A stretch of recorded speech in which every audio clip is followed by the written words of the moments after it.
we made it to Sumeru, our next objective should be to head to Sumeru City and find a way to meet with Lesser Lord Kusanali. And speaking of Lesser Lord Kusanali, even though we haven't heard too much about her, she doesn't seem to be the same deity who abducted your sister. But even so, people call Sumeru the Nation of Wisdom, you know. If we can get a chance to meet the God of Wisdom, maybe she can give us some useful information. But, Paimon doesn't know the way to Sumeru City. Maybe we can climb up to that spot with the statue of the Seven on it. That'll give us a way better view of things. Even if we can't see exactly where the city is, at least we'll be able to check for some smaller settlements nearby.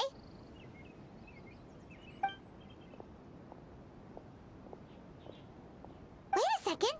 Look! There's someone up ahead!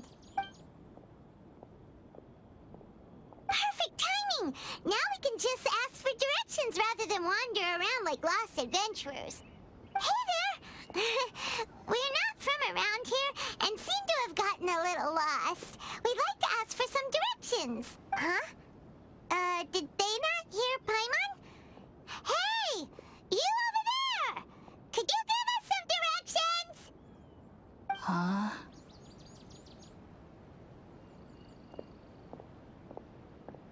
What's going on here? There's no way she could have missed that. Oh, wait! Could she be ignoring us? How dare she? Well, even so, she might be heading someplace where we could find other people to ask. Let's keep our distance and follow her. When we get the chance, we'll just ask someone else for directions.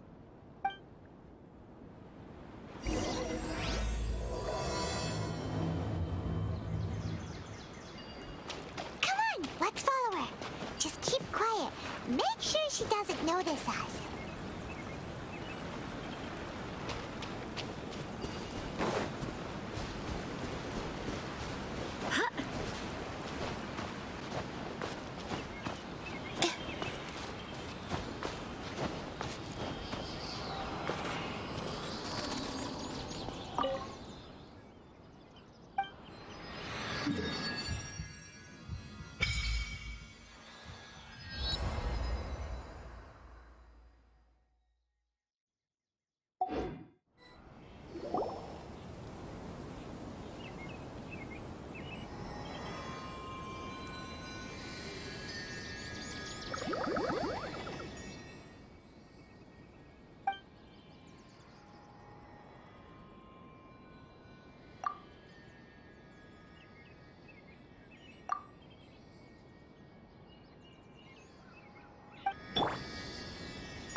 Would lead to a village or something, but it looks like that's not the case.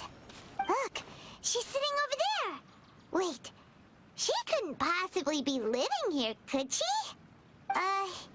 What should we do now? Do we try asking her for directions again? All right then.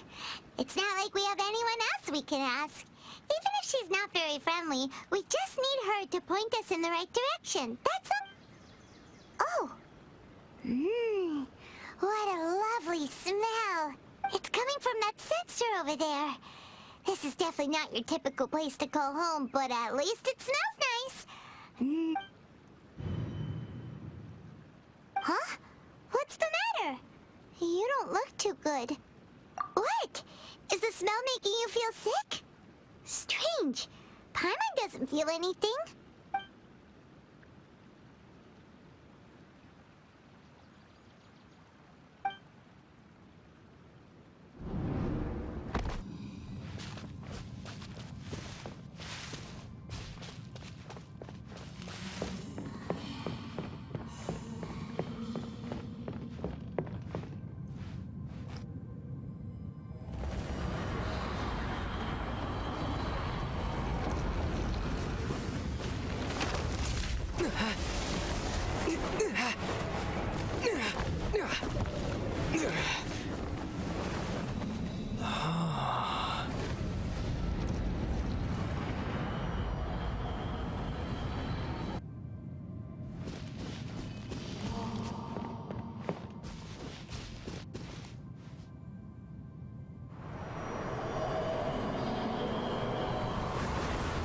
Sure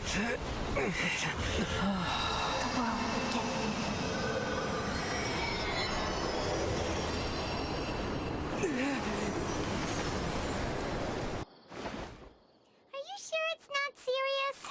The Traveler's been out for a long time now. Yes, you can relax. Believe me, Master is extremely knowledgeable. If he says that he's going to be alright, then there's absolutely nothing to worry about. Oh, are you awake now? Oh, thank goodness! Traveler, you're finally awake!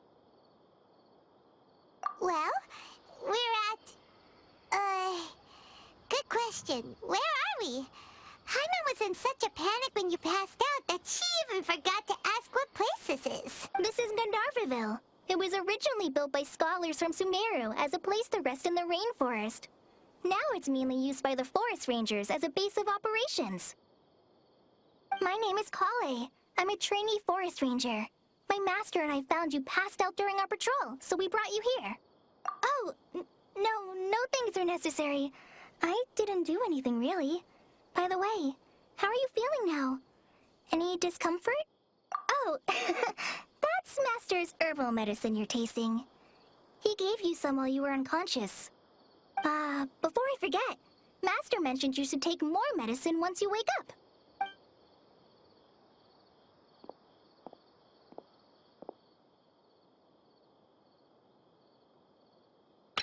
Whoops! Collei, what's the matter? Were you trying to retrieve the medicine? As I've already told you, you must be careful with these. Oh. Sorry, Master. Now, the guide to Avidya Forest's edible fungi is clearly posted on our bulletin board. But if Farbode forgets which mushrooms to avoid one more time, I'll have no choice but to leave the guide somewhere a little more visible. Right? This is the second time he's come down with food poisoning this month. I'll be sure to give him a good talking to. Yes, please do. If, on the off chance, Farbode simply enjoys having little imaginary fairies dance before his eyes, then we'll just let him be. But the next time he requires any of our medicine, be sure to charge him accordingly.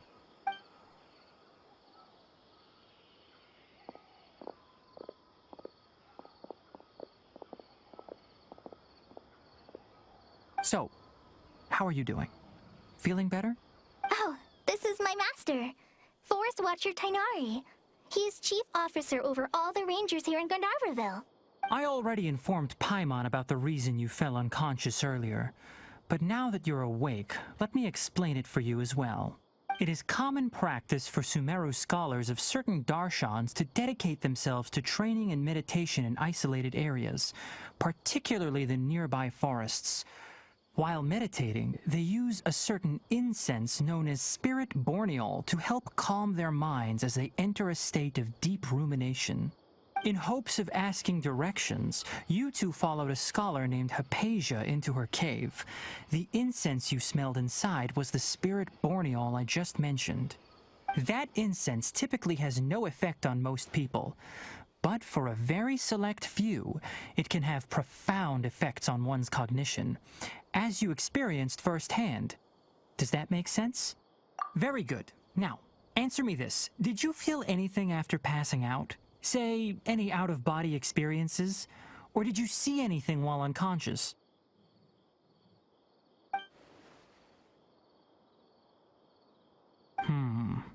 Collei, let the others know to stop bringing their patrol logs here for now. Huh? Why? Because these two will be staying here for the next few days. They can have my room and I'll bunk with Amir. Now get a move on and be sure to do as I've said. Yes, Master Tignari.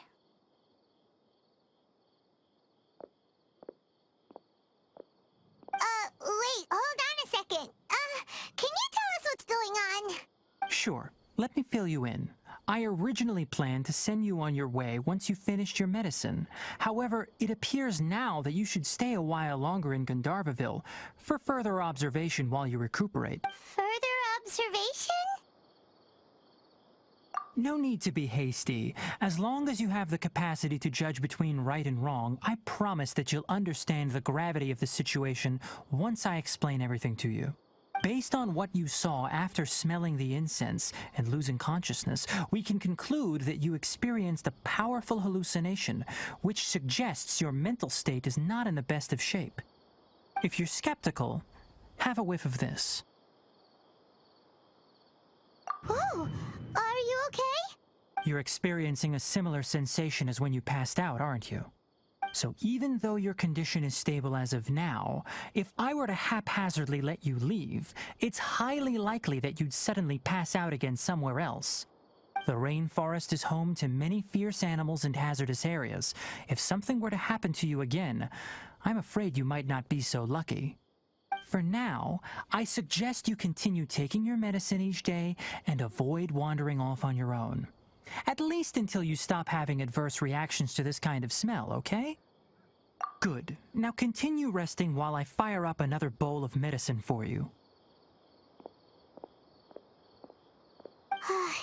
Seriously? We just arrived in Sumeru and we're already having problems left and right!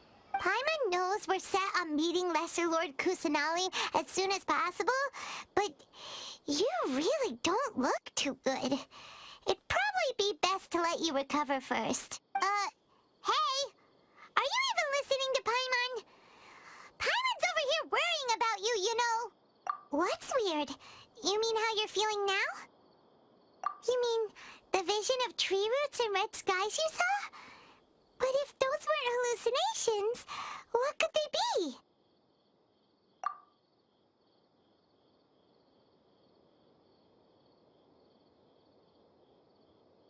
Well, considering how unique you are, Paimon trusts your judgment here. But why didn't you say anything about it to Tignari? If he misjudged your condition, then there's a chance you could get worse, right? Huh? You mean that Tignari already knows that what you saw weren't hallucinations? Oh, Paimon gets it now. That explains why you were so quiet earlier. Well, that settles it then. We'll stay here to rest up and figure out what's going on with your hallucinations. But it seems like asking Tignari might not be an option anymore. What do you think we should do?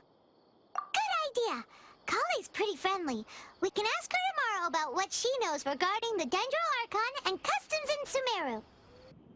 Rise and shine! Come on, it's time to go find Collei!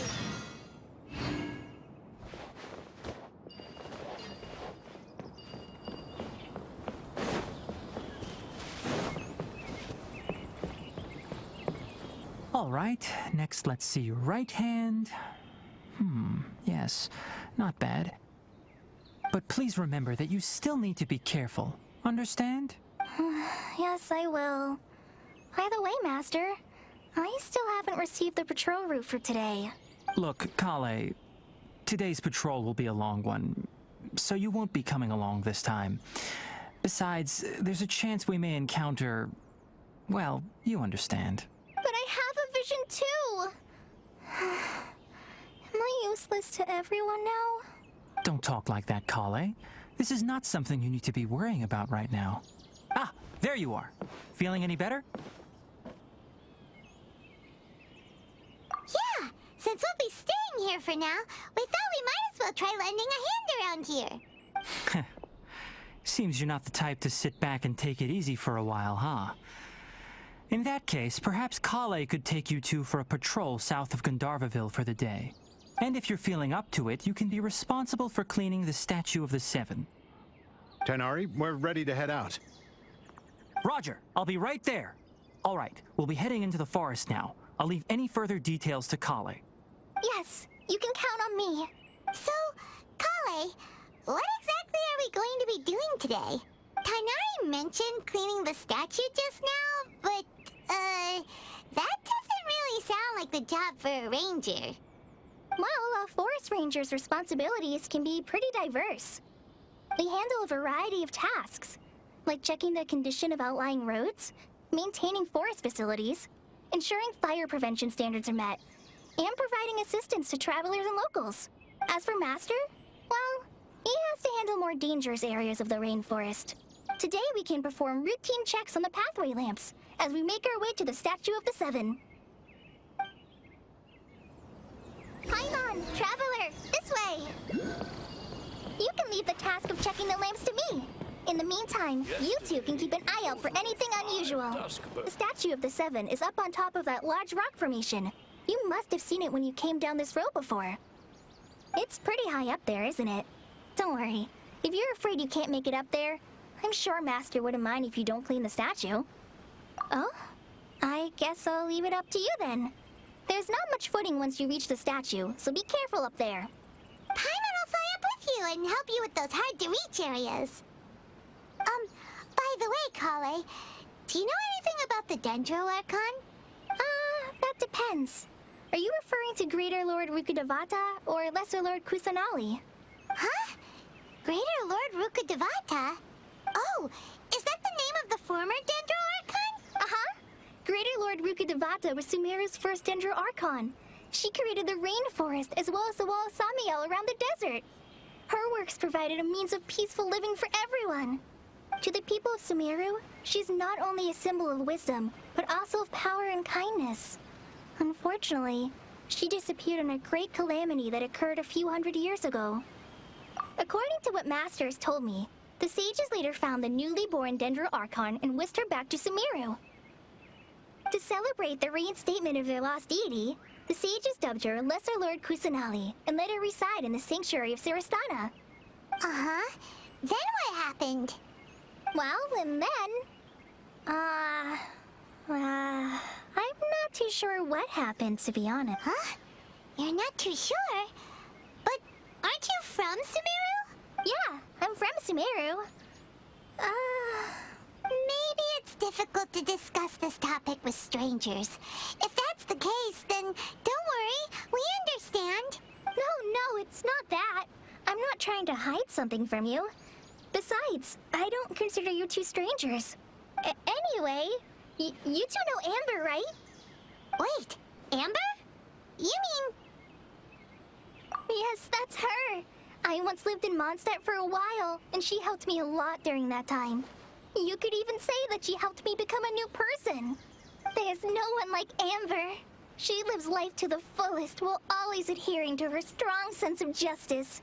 She's ready to answer the call for action at any moment, but is also very understanding of others. If you ask me, she's a prime example of a true outrider. She's the first person anyone coming to Mondstadt will meet. You can't help but be enthralled by her charm and enthusiasm, causing you to fall in love with the lands of Mondstadt and...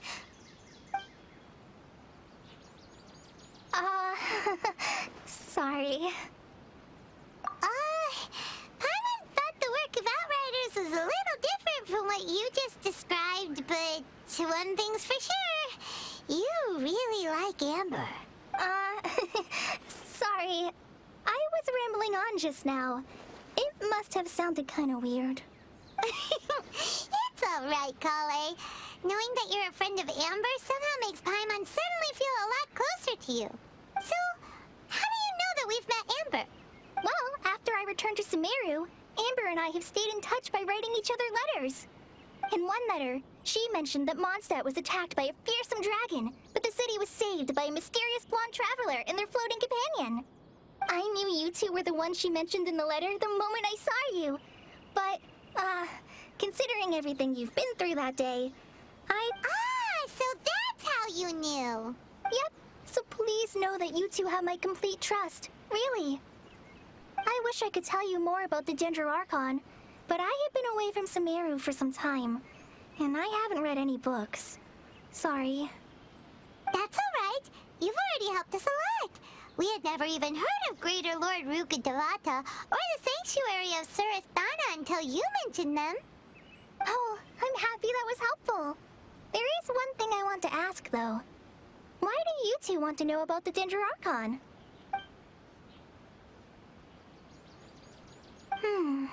So that's why you're here. Don't mention it. We are friends after all, right? All right, we have a statue to clean. You both have my thanks. While you two are up there cleaning, I'll go ahead and inspect the forest canopy. Let's meet back here shortly.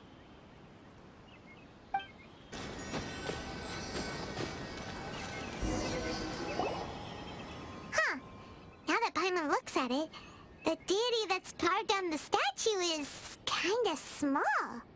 Do you think she's supposed to be Greater Lord Rukkhadevata or Lesser Lord Kusanali?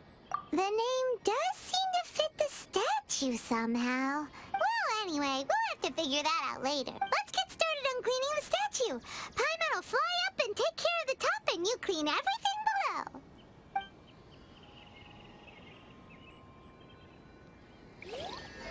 Nice work. That's one clean statue. Let's head down and meet up with Collei.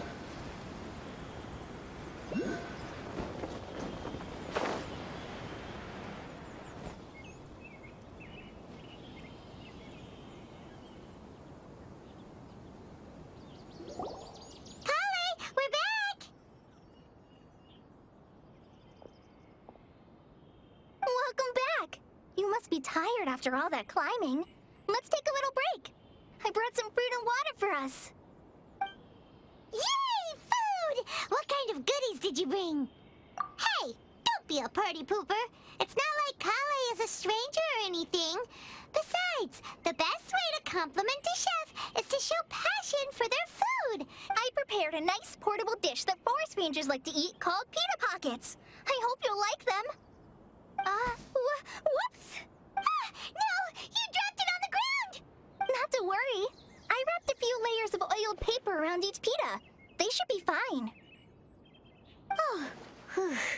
Paimon nearly had a heart attack there. Those pitas are amazing! You're quite the cook, Collei. Thank goodness you wrapped them in paper. Paimon wouldn't have been able to sleep at night knowing something so tasty had been wasted. You really know how to compliment the chef, Paimon.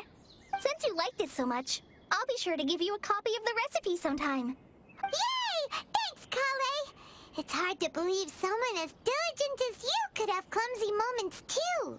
Oh, I guess it happens from time. So, Collei, don't you think that Tignari's a little too strict with you?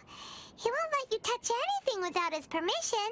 Paimon knocks stuff over all the time flying around the Traveler, but he's never said anything. Everyone has their clumsy moments. No, you've got the wrong idea about Master. Sure, he may seem a bit harsh at first, but with some time, you'll see that he's actually very kind-hearted. I've heard the veteran rangers say that Master is from some ancient and mysterious race that is known for their cunning wit and reclusive nature. Oh, by the way, you've heard of the Academia, right? Well, there's a group called, well, anyway, because Master does a lot of research on plants, sages from the Academia have written him many times, inviting him to take up an official position there. But Master declines their offers every time, saying, Sumeru City is too noisy. It'd be bad for my ears. Seems you already know him well. Anyway, I'm sure the sages were not happy about his responses. Master could obviously have a bright future in the Academia, but he insists on sticking to the path of a forest watcher. Every day he helps the locals of the forest and passes on his extensive knowledge to trainees like me. In fact, Master's the one who taught me how to make pita pockets. Really? Paimon would have never guessed that. Oh, speaking of Tignari, he was the one who took care of you after finding you passed out yesterday. He even carried you all the way here. Paimon's still kinda upset, though. He kept scolding Paimon the entire way here. Oh no, I'm sorry. Master might have been overreacting a little, but it's mostly because Paimon wouldn't stop yelling, "Why, oh why, is he going to die?" It probably started to get under Master's skin after a while. Hey! Don't laugh! Paimon was genuinely concerned about you. Hey!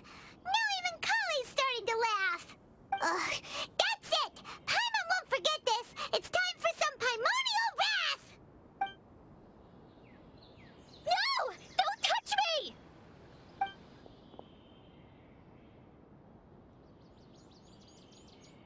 Oh, sorry, Collei. Paimon didn't mean to scare you. No, I just... Collei, are you okay?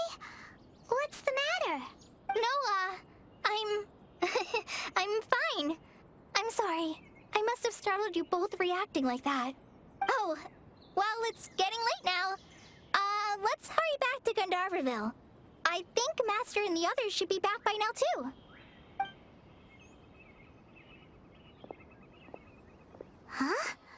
What was up with Collei just now? And why is she in such a hurry all of a sudden? What?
Traveler, you've returned. Yep, we're back. Have you seen Collei by any chance? Oh, Collei? Yes, I saw her go into her room just a moment ago. Oh, okay. Guess we'll just have to wait and talk to her tomorrow then.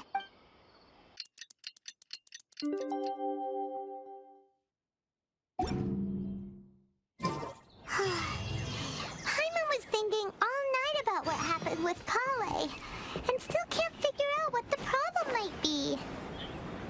Maybe she's in a better mood now. Let's go check on her.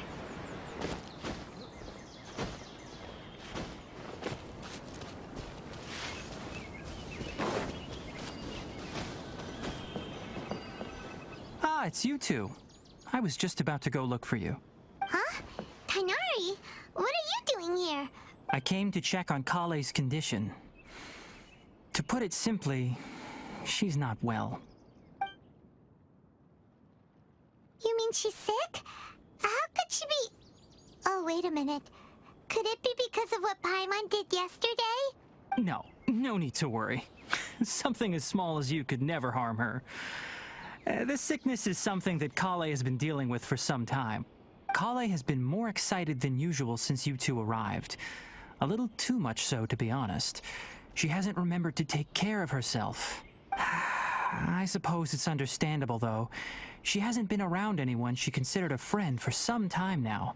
So, Tignari, what's really wrong with Collei? Let's take this conversation elsewhere. Collei just fell asleep after taking her medicine. She needs some peace and quiet.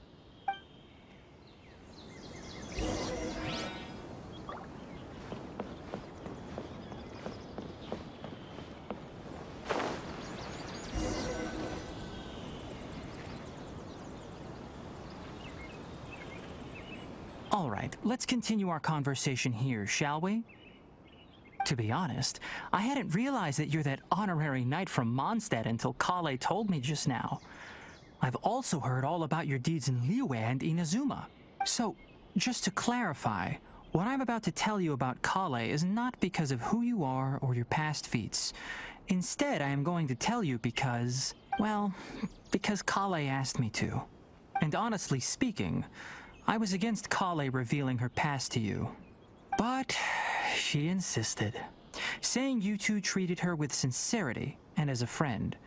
So now she wishes to reciprocate the gesture. So, Tignari, what exactly is wrong with Collei? You said this is something she's been dealing with for some time. Right. Ever since she was a child, she's been afflicted with a disease called Elazar. Elazar? Yes, it's a disease unique to the lands of Sumeru.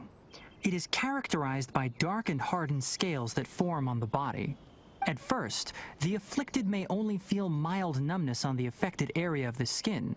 However, as the disease progresses, one may begin feeling fatigued and even experience peripheral paresthesia. In its final stages, the disease strips a person of the ability to control their own body, and they effectively become completely immobile. That sounds terrifying. Wait, hold on. So when Collei seemed to be acting a little clumsy earlier, it was because... Correct. That would be the effects of Elazar, which is precisely why I do not want her carrying or holding anything. With appropriate treatment, the disease can be effectively controlled before it progresses to a more serious stage. However, there is unfortunately still no true cure for Elazar. Nevertheless, Collei's mother still hoped that there was something out there. She handed Collei over to an organization known as the Fatui after one of their members lied and said they had a cure. What? The Fatui? Ah, it appears you are already familiar with them. That'll save me some explanation. Anyway, the person who eventually rescued Collei and brought her to me for care said that she had been given to a harbinger known as the Doctor. I have no idea how this doctor managed to do it, but her case of Elazar was completely stable for all the years that Collei was with them. However, Collei's days with the Fatui were anything but pleasant. Collei is a resilient individual and always tries to appear cheerful, but her experience with the Fatui has left deep scars.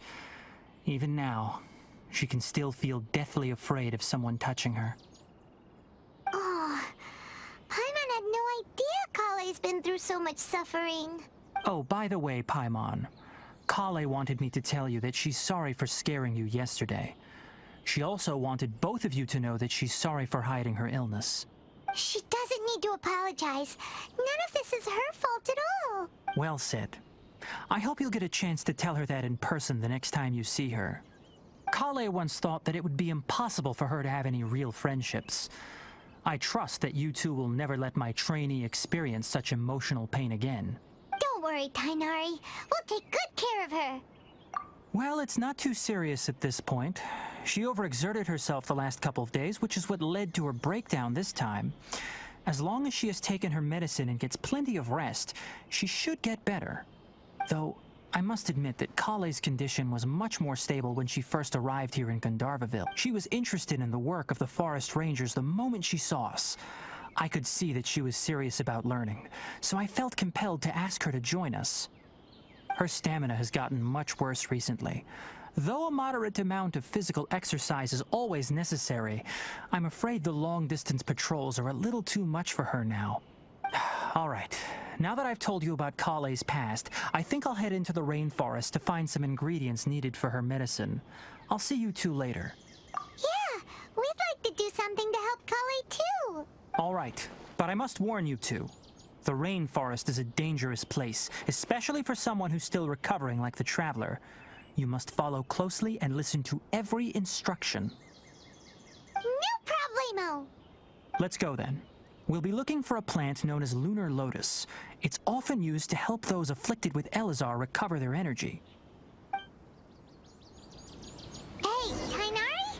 Where exactly are we going to find this plant? Lunar...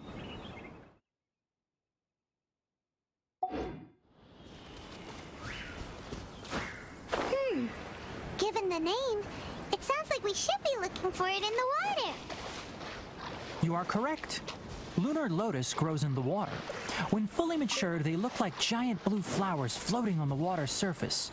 Quite an attractive species, if you ask me. The large petals are actually the plant's leaves and sepals, which surround a very small flower. You should note that many of the plants found in Sumeru have names that are contrary to their species. Take the Kalpalata, for example. The plant is not a lotus at all, but rather a vine. And then there's the Sumeru rose, which is not a rose, completely contrary to its name. Oh, okay then. Note to Paimon, never bring up the topic of flowers with Tignari. There should be lunar lotuses growing somewhere in this area. Let's split up and begin searching. If you could manage to gather 4 of them, that would be sufficient. We'll rendezvous here once you've gathered the needed amount.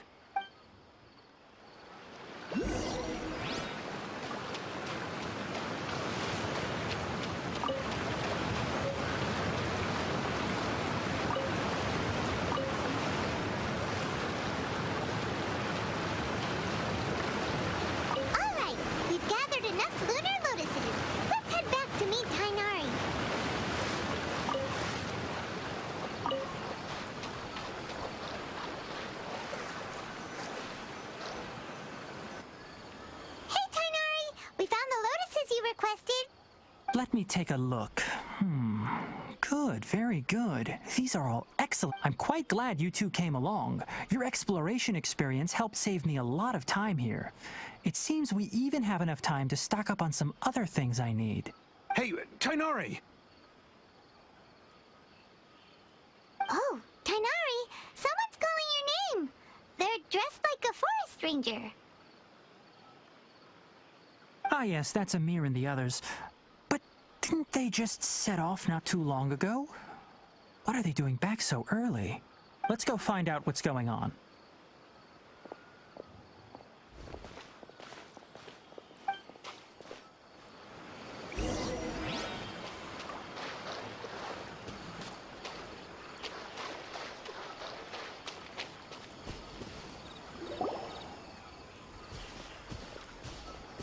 Tignari, thank goodness we found you here. We were just about to head back and find you at Gandharvaville. What's going on? We just discovered a withering zone. The withering is back? But the patrol route you were on should have been already cleared just a week ago. It reappeared so quickly. Can you tell me the exact location? It's up ahead, deep in the river valley. It's appeared in a spot that blocks nearly the entire narrow part of the valley area, so we decided to come find you as quickly as possible. And the radius of the contamination? Sorry, I couldn't get a clear enough view to tell. No one in our patrol team had a vision, and it appeared to still be spreading, so we didn't risk getting any closer. Okay, I understand. You made the right decision. I'll go deal with it right away. In the meantime, please guide these two back to Gandharvaville. Wait, Tignari! Why don't you let us help you? You two have only just arrived in Sumeru. You're still unfamiliar with many things in these lands. There's a unique type of anomaly that occurs in the Sumeru rainforest. It's called the withering. The affected areas not only cause nearby vegetation to wither, but it's also lethal to wildlife and even people. If you don't carry a vision, then you should think twice before approaching such places. Yes, Amir is absolutely right. I wasn't kidding when I said the rainforest is a dangerous place. As Amir said, only someone with a vision, that is, the power to manipulate elements, will be able to resist the withering's corrosive effects for a time. That's right. If any of the forest rangers without a vision come across a withering zone, we first make a record of the location and then have a ranger with the proper abilities deal with it, like Tignari here. Only someone with a vision can venture within a withering zone and find a way to deal with it. But you don't seem to carry a vision. Don't worry, he may not have a vision, but he's a real pro at using the power of the elements. It seems the rumors about you are true. In that case, all right, you two may accompany me. We typically only teach visitors how to identify the withering as they're about to leave Gandharvaville. We'll make an exception today and show you.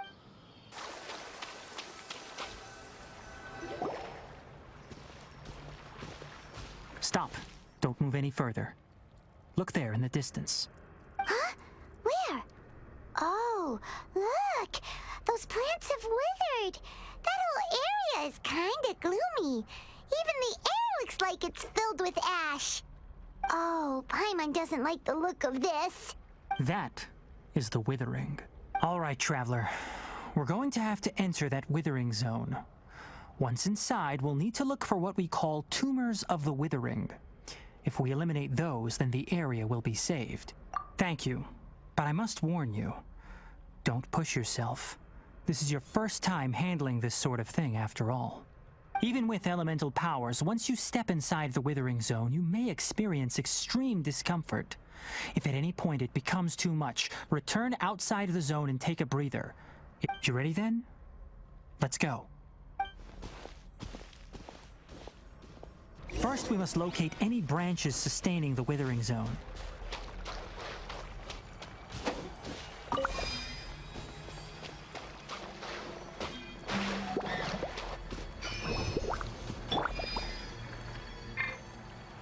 Out of the frying pan, into the fire!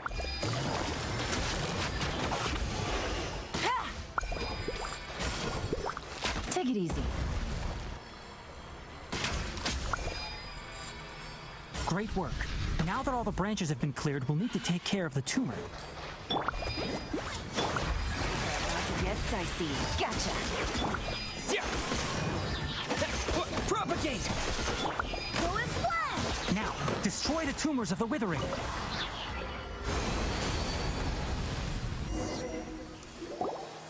did it! Everything's returning to normal now! Yes, thanks to you two. We were able to quickly restore this area back to normal. Tignari? You make it sound like we did well, but why does Paimon have the feeling you're worried about something? It's that obvious, huh? Alright, it's like this. Recently, the rate at which the withering zone appears has been increasing. Even though we were able to quickly clear that withering zone, if that simply meant more work for me, then that wouldn't be an issue. But it's far more severe than that. The withering is leaving lasting effects on the rainforest itself. For instance, even though we cleared out the withering zone, many of the plants that were affected will not recover. This presents a crisis for the ecosystem itself. Many plants in the rainforest are already in decline, directly impacting the wildlife that depends on those plants. And most disturbingly, as the appearances of withering zones have started to increase, Collei's case of Elazar has also become more serious. Huh? Well, why is that? I'm still not sure of the exact reason. However, I've received word from acquaintances at the academia that similar cases are being reported for patients with other conditions. No, none that we know of. The withering has been recorded in Sumeru for millennia. It's said that it originates from the depths of the world. By the way, have you heard of Irminsul before? Irminsul is a tree located deep beneath the surface. Although it isn't like any tree we know in a biological sense, you can basically think of it as a large tree that grows downwards rather than upwards. I'm sure you've heard of ley lines, right? They're like the roots of Irminsul, spreading and extending from a massive cavern deep underground all the way up to the surface.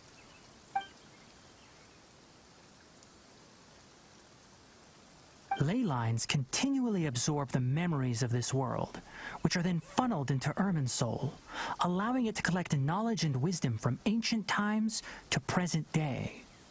The Dendro Archon is known as the God of Wisdom because her consciousness is directly connected to it. It is also said that the Dendro Archon's power is a manifestation. And as for the Withering, its emergence is related to a disease that's affecting it. That's right. My ancestors learned of this from Greater Lord Rukkhadevata's familiars a long time ago. But even those mysterious creatures did not know of a cure for Irminsul. I'm afraid we Rangers will be battling the Withering Zones here for a long time until a cure is found. Alright, that's enough on this topic for the time being. Now that we've taken care of things here, it's time for us to head back to Gandharvaville. Oh, Tignari, you all made it back. How did it go? The Withering Zone you reported has been taken care of. No need to worry. Huh. Wait, is that? Oh no, Hypatia!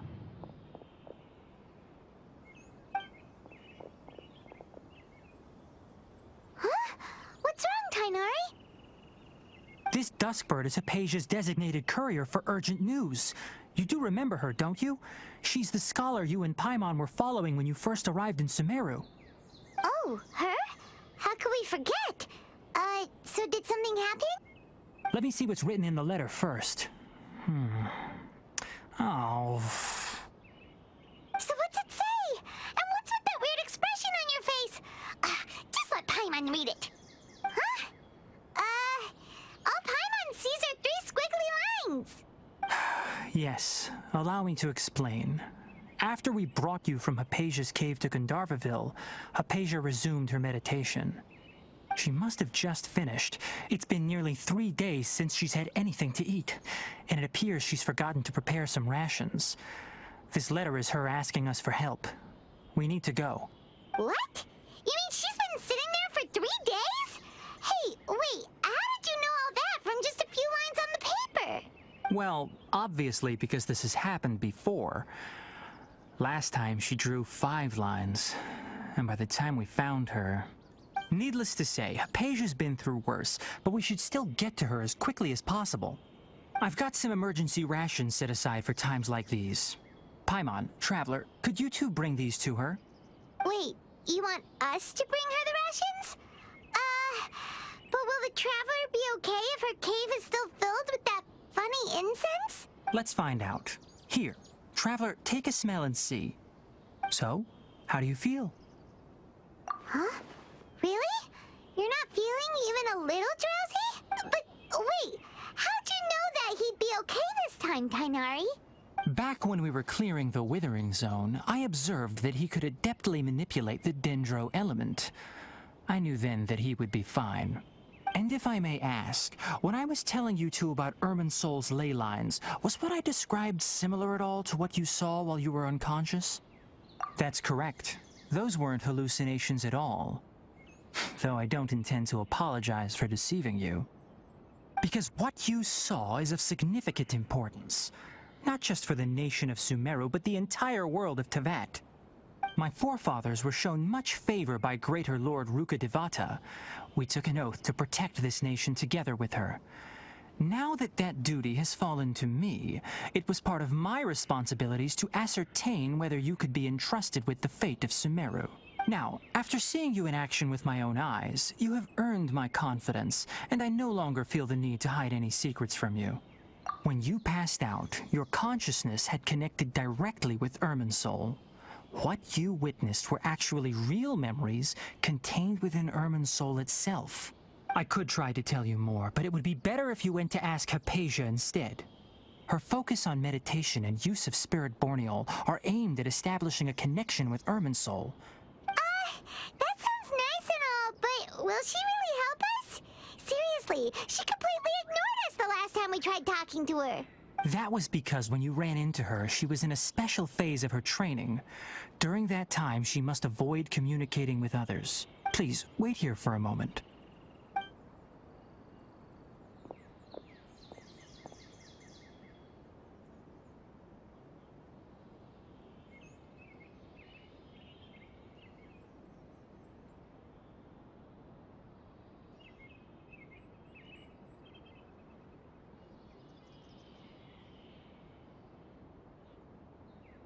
Here, take these. It's a meal I packed for Hypatia, as well as some other ingredients. I'm sure it'll come in handy. Also, here's a letter that I would like you to give to her. Just show it to her and she'll answer any questions you may have. No, I should be the one thanking you. You've both been a great help these last few days. Hypatia should still be in the cave. Let's go inside and see how she's doing.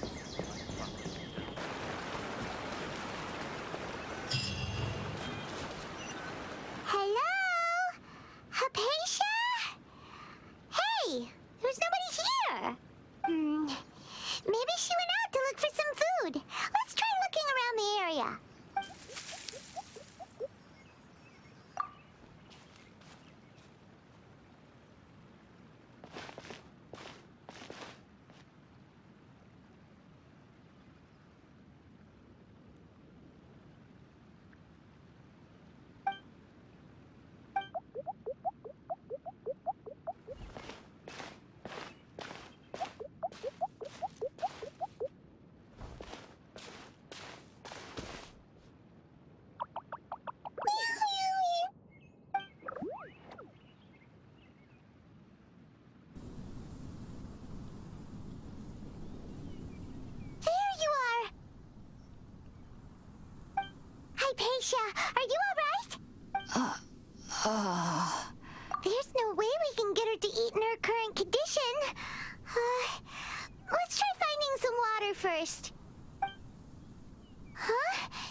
sudden.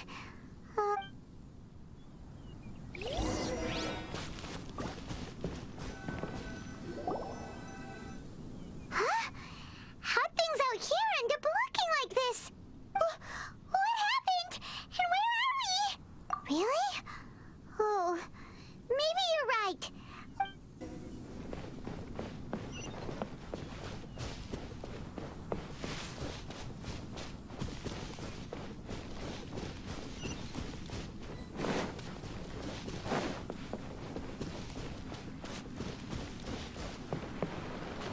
Wow, this place is huge! Paimon knew there's something off about that cave. Let's think of a way to get over there and have a closer look. Who knows? Maybe we'll find a lead of some kind.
Game's up. Time's over. Quietly now. You're toast! Barbados, guide us. Now you shall perish.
place is getting weirder by the minute!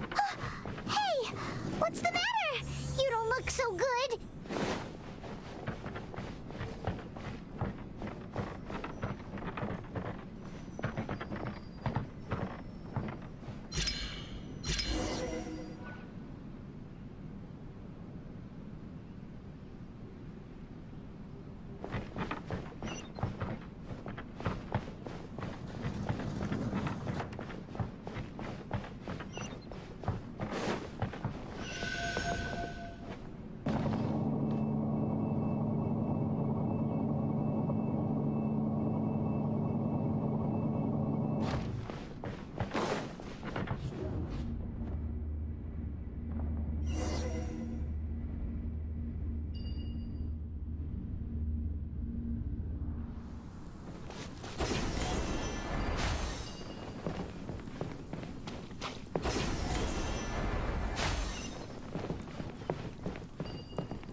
We meet again. The Abyss Herald!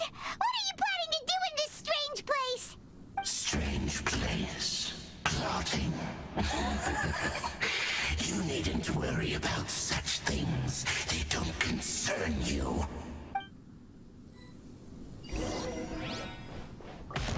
Bow before the Abyss! Here comes the catch. Illusion shattered. Hey, yeah! Torn to oblivion.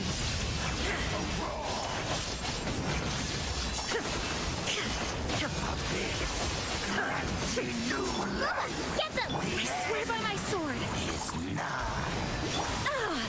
There is no escape. Busted. Ha!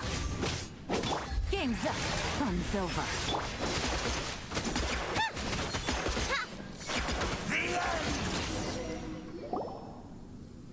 Huh? Why can't we beat this guy? Oh, Paimon doesn't get it! We faced others like him before! What's wrong this time? Traveler, though you may have managed to avert countless crises before, your good fortune was bound to end sooner or later. It's time you realize how weak and powerless you really are. Your sister. Oh, pitiful traveler. Are you really so ignorant? Or are you just living in complete denial? Her Highness has long since forsaken you. Your meager existence in her eyes is that of an annoying bug, only to be stepped upon. The bonds of love and family which drive you to find your sibling are utterly gone. Your journey is meaningless. But don't you fret now. Today will be your last. Now die!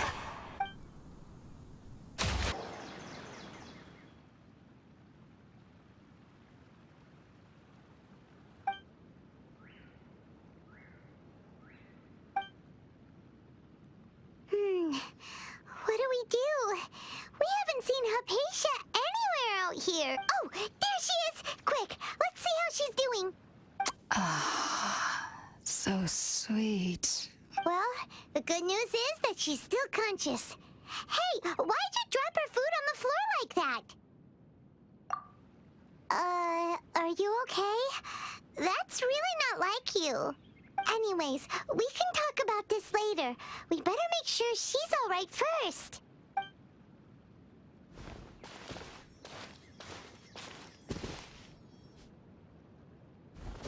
Whoa, wait a sec. Look at all this fruit lying around her. We can put that to good use.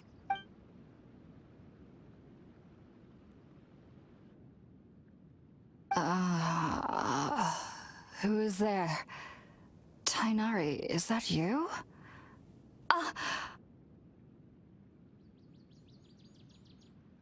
Huh? It's okay. You can relax, Hypatia. Tignari sent us here to bring you some food and water.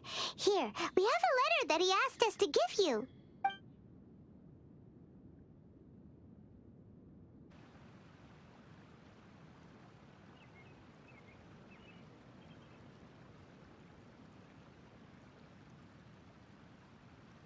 I see. So, you're friends of Tignari. I apologize for all the trouble I've caused you. I'm grateful that you came so quickly to save me. You even brought all this fruit. Well, actually, we didn't bring the fruit. It was already here when we arrived. We were kind of wondering about that, actually. When we found you here, there was all this fruit lying around and even some juice dripping from your lips. How did you end up like this anyway? Oh, really? I seem to understand now. All the fruit was likely from my, neighbor. Must have come by and saw me like this. Your neighbor? You mean there's someone else living nearby? Oh? So you're able to see them too?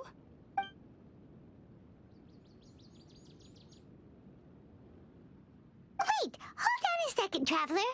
You say that before we arrived, you saw some mysterious creature and suddenly had a strange dream? No, I actually do believe what the Traveler is saying. I myself had a similar experience once before and ended up scaring my timid little neighbor here. You needn't worry. They mean you no harm. They only dragged you into the dream because they hoped to buy themselves a little time in order to scurry away. So, Hypatia, just what kind of creature is your neighbor exactly?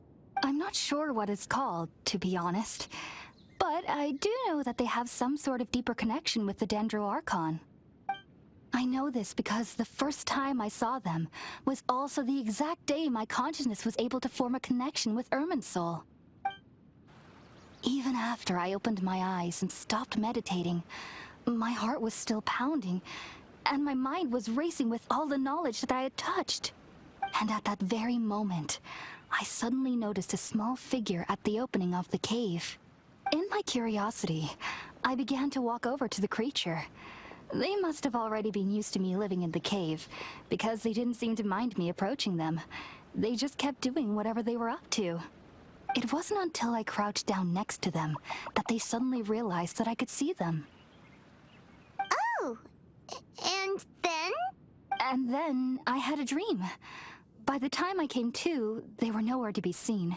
I was convinced they'd never show up again. But sure enough, I saw them nearby a few days later. I feel like they aren't as afraid of me as the first time I approached them. But I never would have expected them to save me. Yes, no doubt about that. By the way, Tignari mentioned in his letter that you had questions for me regarding Irminsul. Sorry about that. Sounds like just drinking juice still isn't quite enough for my stomach. Well, if somebody hadn't dropped the food earlier...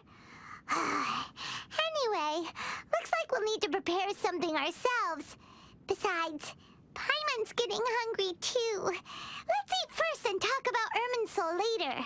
Alright, we're up, Traveler. Today's menu will feature sweet madame and a radish veggie soup. You'll love them, Hypatia. They're our specialties after all. Sounds good. I've never tried any dishes from other nations before. I certainly look forward to it. It's been so long since I've had a decent meal, too.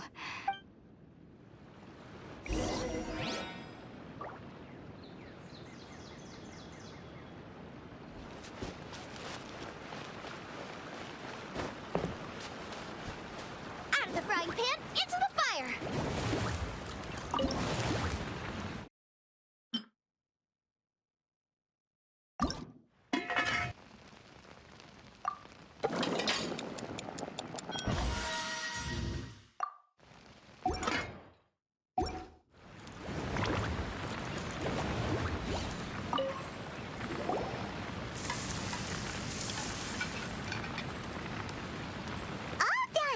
Let's use the empty box that Tignari gave us since we already watched it.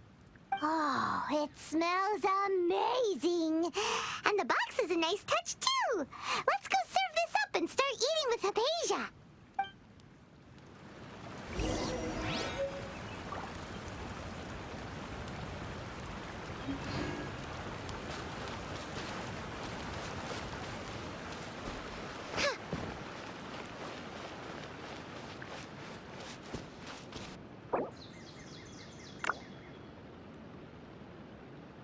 I can't decide whether pyro slimes taste better with salt and pepper.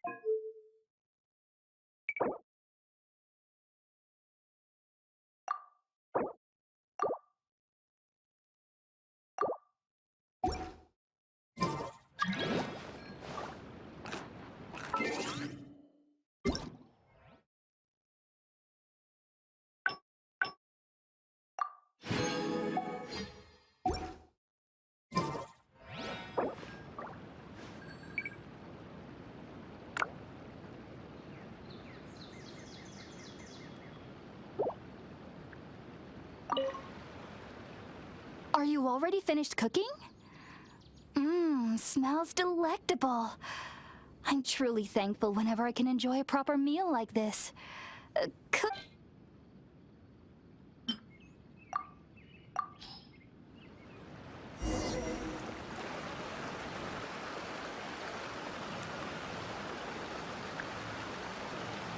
Even though everything you mentioned was in Tignari's letter, it's still hard to believe you were able to connect with Irminsul immediately after smelling Spiritborn eel for the first time.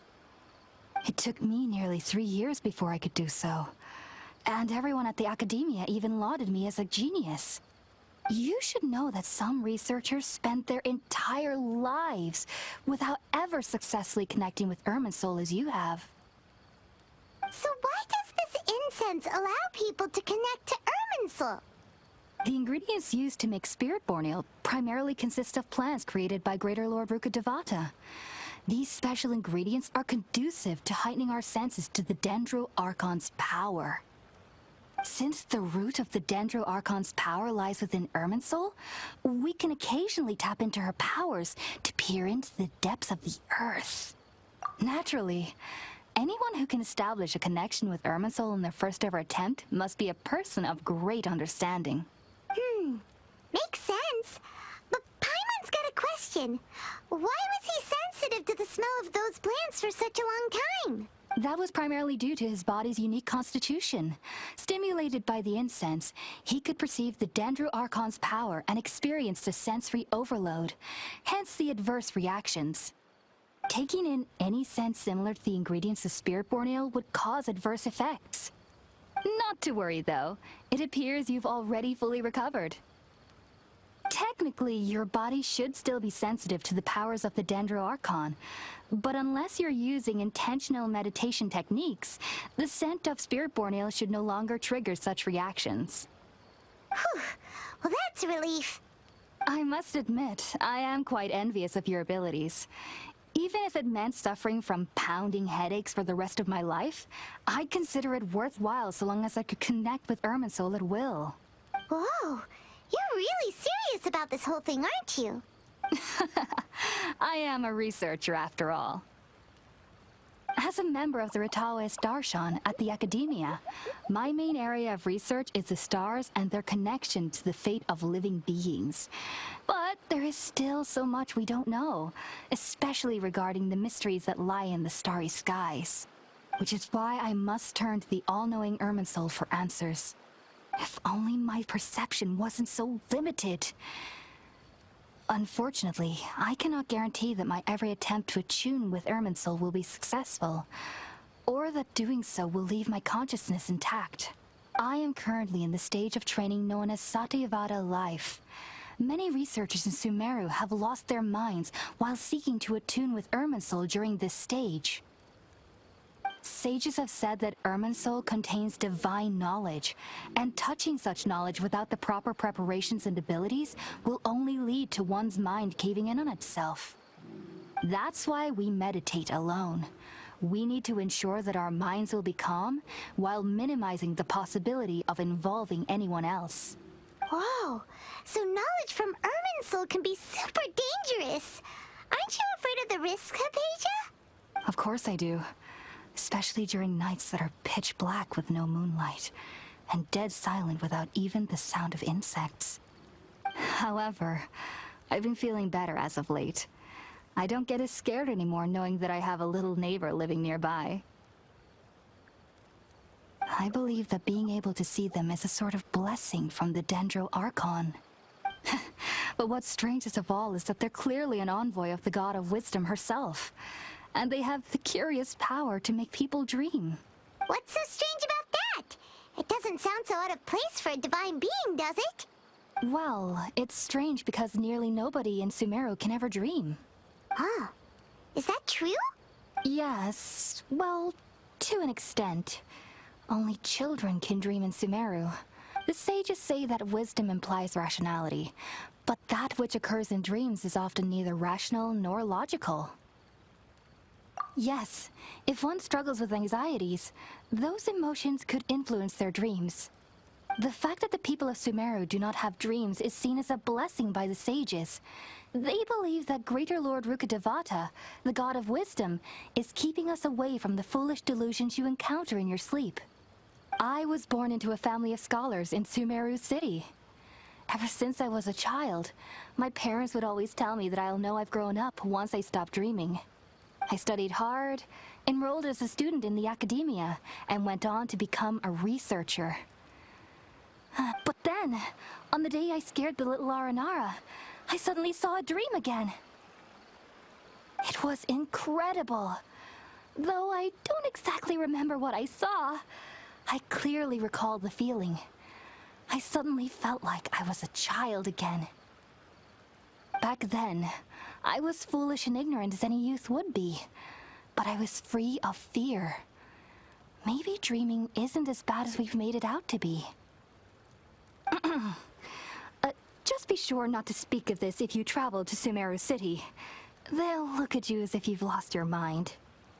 So, do you have any thoughts about the things he saw when he connected with Irminsul? Sorry. I'm afraid I don't have any answers as of now. All I can say is that what you saw is a memory contained within Irminsul itself. World... if only I could ascend past Satyavada life and begin Paripurna life. I might have some more answers for you. If you two are ever in the area again, please be sure to come and see me. There's no need to be thanking me. You two are my saviors. Besides, I'm already looking forward to tasting some more of your cooking.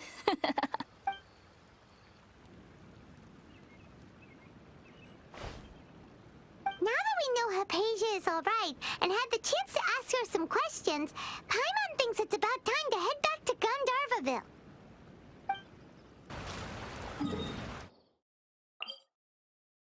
Think about it, Tignari. Refusing to join is tantamount to burying your head in the sand.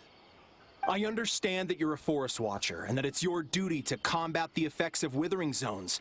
But isn't it evident that such work is not a lasting solution to the problem? As Sage Kage clearly stated, your presence and guidance in Sumeru City is pivotal in finding a cure for Irminsul. How could you— Keep your emotions in check, Ghulam. Let's at least listen to Tignari's reason for declining. We're here to invite him to the academia, not to cause a scene. Sage Kage, I am truly honored that you came here in person, but I'm afraid I must still decline your invitation. I am merely a forest watcher. How could the great minds of the Haravatat have any need of someone like me? Well, it turns out that your refusal letter had some implications on your master's reputation. He is a renowned sage of the Immorta, after all. So now I've come here in his stead. I see. Huh. And I figured that given his temper, he would come here and berate me personally. Tignari, your master is an integral part of this effort, and now he requires your assistance. And what exactly does my master need of me, Sage Kage? You'll know, once you've arrived in Sumeru City, that is. And how long will I be required to stay? There's no definite answer as of now. Do you mean to tell me that despite coming all the way here to Gandharvaville, you still can't answer the questions I laid out in the letter to my master? If that's the case, then I'm afraid I cannot give you a definite answer either. Tignari, but you... So be it. Come, Gulam, we're leaving.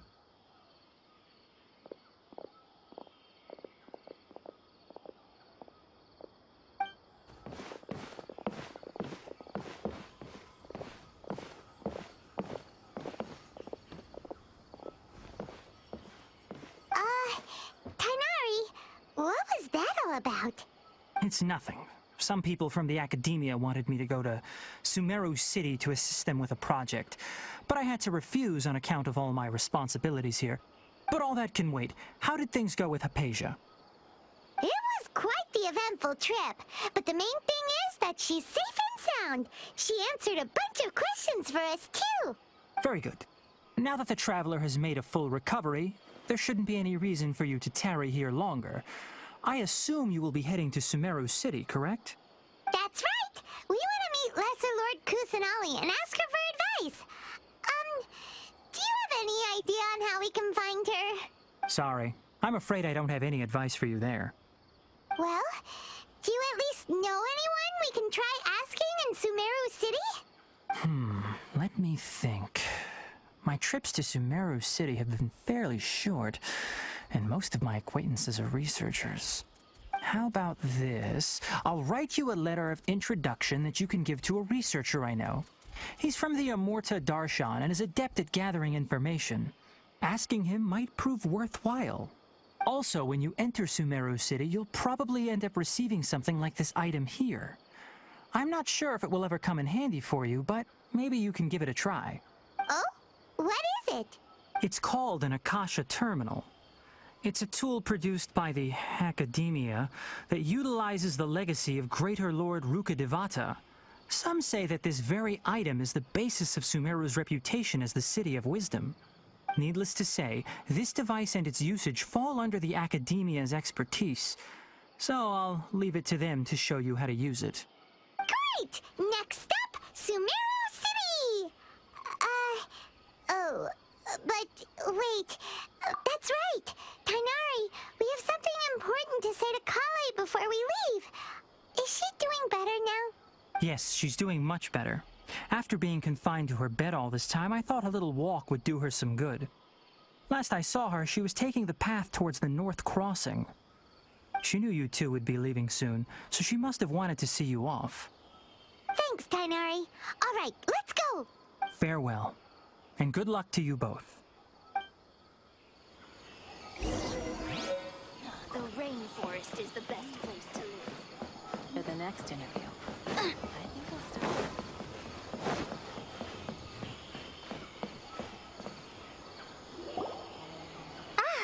I've been waiting for you two.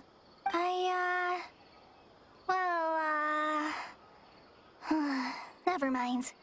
I guess I should just wish you two a safe and successful journey. Thanks for waiting here just to see us off, Collei. We're headed to Sumeru City. Don't worry about me. I can take care of myself. My condition won't be getting in the way of my duties. I want to be a forest ranger after all. It's up to me and the others to protect the rainforest here. And, I'm sorry. I should have told you both about my condition when we first met. I just wanted you two to treat me as a normal friend. But I guess now I understand that the most important thing is for friends to be genuine with one another. There's no need to apologize, Collei. We should be thanking you for trusting us enough to be your friends and sharing your past with us. We're probably still gonna worry about your condition, but that's because we're friends and we care about you. Thank you. That means a lot. Before you leave, I have something for you. Oh? What is it? It's my recipe for pita pockets. I told you that I'd give you a copy, remember? My handwriting is a little, messy, so please don't... Yay! Thanks, Collei. Now we can eat those scrumptious little pitas whenever and wherever we like. I hope that whenever you eat them, you'll both remember your time here in Gandharvaville. Well then, I, trainee Forest Ranger Collei, bid you both farewell. Please visit Gandharvaville again. The Rangers will always be ready to assist you here. There isn't a single one missing.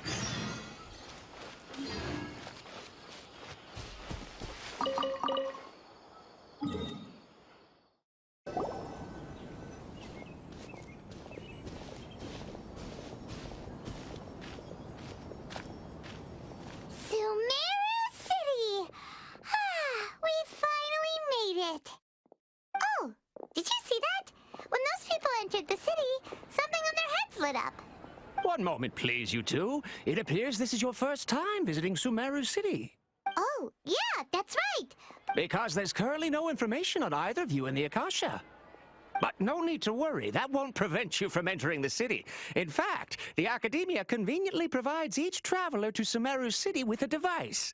Perhaps you two have heard of the Akasha before. It's our beloved Greater Lord Rukkhadevata's lasting legacy, a treasure trove of collected knowledge. After centuries of tireless research on the Akasha, the Academia created one of its most ingenious inventions, the Akasha Terminal. As long as you are within Sumeru's borders, you may use an Akasha Terminal to connect directly to the Akasha and access any knowledge you need. I should mention that due to technical limitations, the operation of Akasha Terminals will be much smoother and more effective in large cities such as Sumeru City and Port Ormos. Oh, so this is the thing that Tignari was telling us about. It sounds pretty amazing. You two are quite fortunate. Until recently, it was standard practice to only issue Akasha Terminals to outlanders who spent an extended amount of time in Sumeru. However, this policy was recently changed, and now all travelers are issued one upon arrival.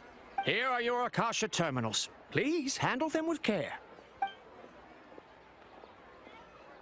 It kind of looks like a leaf.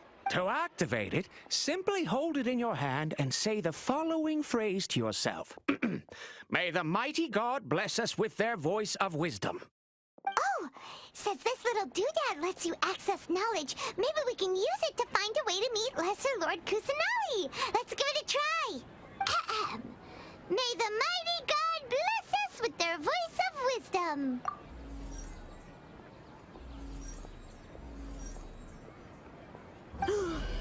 Whoa! Just now, something clicked, and Paimon suddenly knew how to use this thing. It seems all we need to do is concentrate on what we want to know, and bam! You get it. Oh, that'll come in real handy. Exactly. That is the power of the Akasha. And with that, let me officially welcome you both to Sumeru City. May the wisdom of the Dendro Archon always be your guide. Okay, now that we're in, we can check the Akasha about Lesser Lord Kusanali. Let Paimon try. 500 years ago, the sages found a newly born deity from within some scorched ruins. The deity now resides in the sanctuary of Surasthana. Seems pretty similar to what Collei was telling us. Okay, next, let's concentrate on asking how to meet her.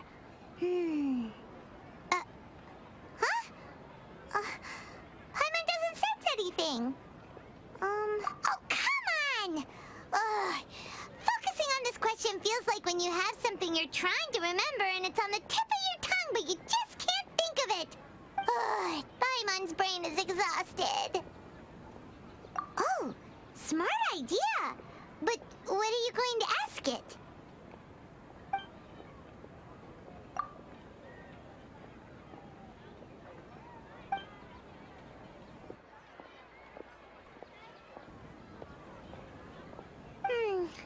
You too? Well, glad it's not just Paimon.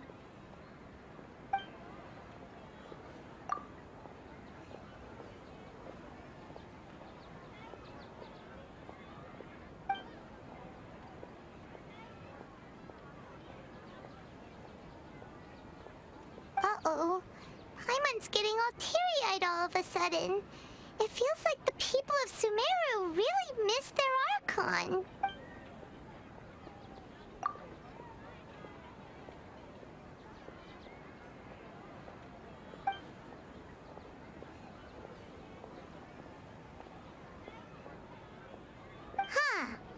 Could it be because we're Outlanders and we've only just arrived in Sumeru? Well, seems no matter which way we try, we can't find anything that'll lead us to Lesser Lord Kusanali. He's from Sumeru and even has a position in the Academia. Maybe he'll be able to access more info from the Akasha. Let's see. Tignari wrote an address on the letter's envelope. Oh, it's not far from the city's gate. Don't forget that. Yeah. Let's head over and have... All the cumbersome tests again. Hello, are you Rohawi? Yes, that's me. Can I help you? Great! You see, Tignari sent us here and... What? Tignari? Please, there's no need to say anything, really. Sure, I admit that the article I published last month wasn't my best work, and maybe the data didn't produce the most convincing results. Here! This is a letter from Tignari! Oh, let me see. Oh, ooh, what a relief. You two nearly scared the life out of me. So you two just have some questions for me? Seems even Tignari acknowledges my innate ability for procuring information. So, what is it you two would like to know? We want to meet with Lesser Lord Kusanali. Do you know a way we can do that? You mean you want to meet the Dendro Archon herself? This isn't exactly my area of expertise, but let me see what I can find in the Akasha.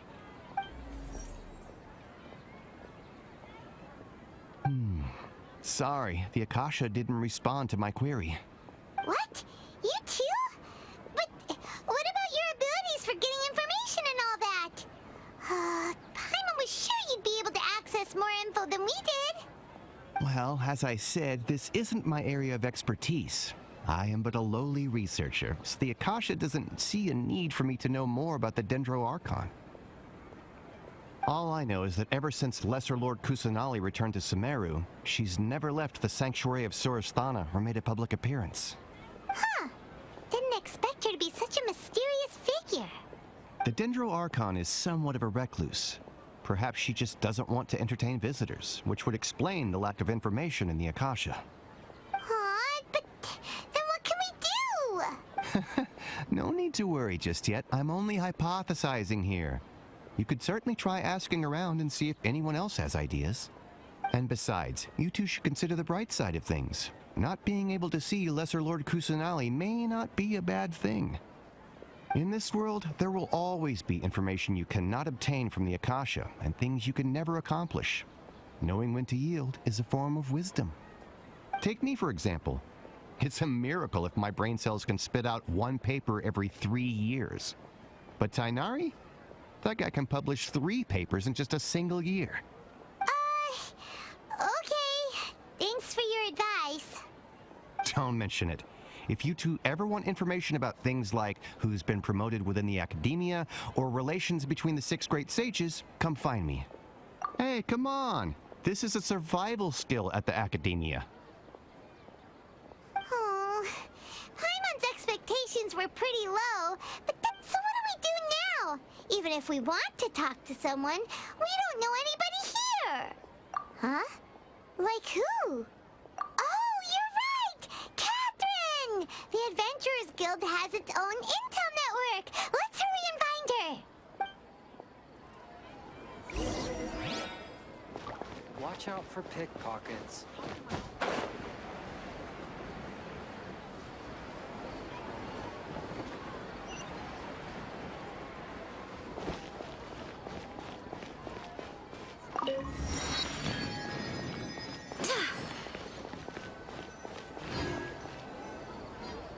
Ad Astra Abyssosk.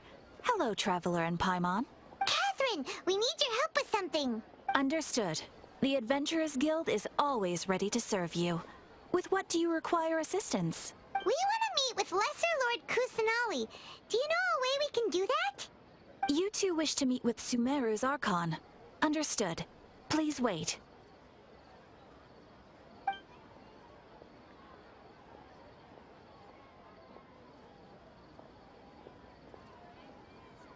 I apologize, but I am unable to call up any relevant information in the Akasha. I'm also unable to locate any pertinent information in my personal memory.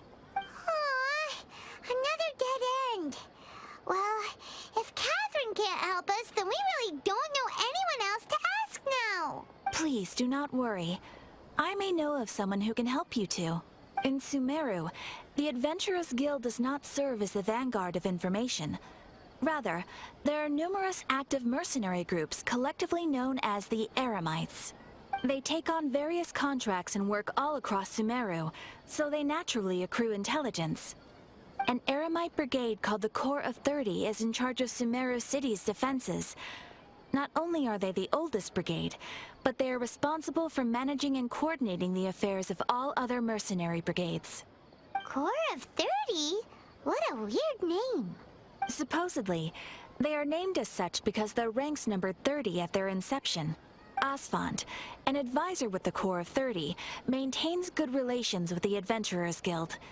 Though he's already retired, he and his words carry great weight within mercenary circles. If you'd like to get in contact with him, you can find him at the Corps of 30's headquarters, the Citadel of Rexar. You're welcome. I wish you two the best of luck. We look forward to your exploits in Sumeru. Alright, off to the Citadel of Rexar we go!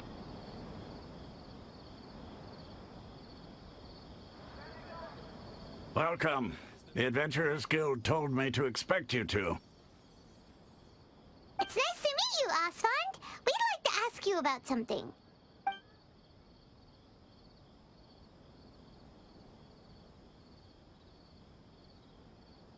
I see. So, Catherine's the one. Ha! It's true that the Eremites' network is vast, but even I can't help you meet the Dendro Archon. Wait, seriously? Afraid so. The Eremites aren't terribly religious, so we don't know much about divinities. As far as the Akasha goes, we can access even less than you. We originally came from the desert. The gods there died off long ago. Since those days, we've used our own two hands to carve out a living. It isn't just us, though.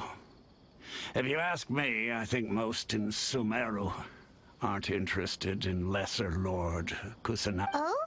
Why's that? Just take the Academia, for example. They're the ones who truly rule Sumeru. Although they believe in gods, most of them only care for the late Greater Lord Rugadavada. In their eyes, she was the one who founded Sumeru and gifted us with the Akasha. Because of the Academia's influence, most citizens are more familiar with Greater Lord Rugadavada. And not to mention that Lesser Lord Kusanagi never makes an appearance. And the Academia never announces anything about her, as far as the people of Sumeru are concerned. Really? Aw. After hearing all of that, Paimon... Ha! But who knows? We're all just guessing when it comes down to it. Besides, I'm sure the God of Wisdom doesn't worry about her reputation among people like us. All right. Well, thanks for the info, Asfand. No problem. Always happy to help out the Adventurers Guild.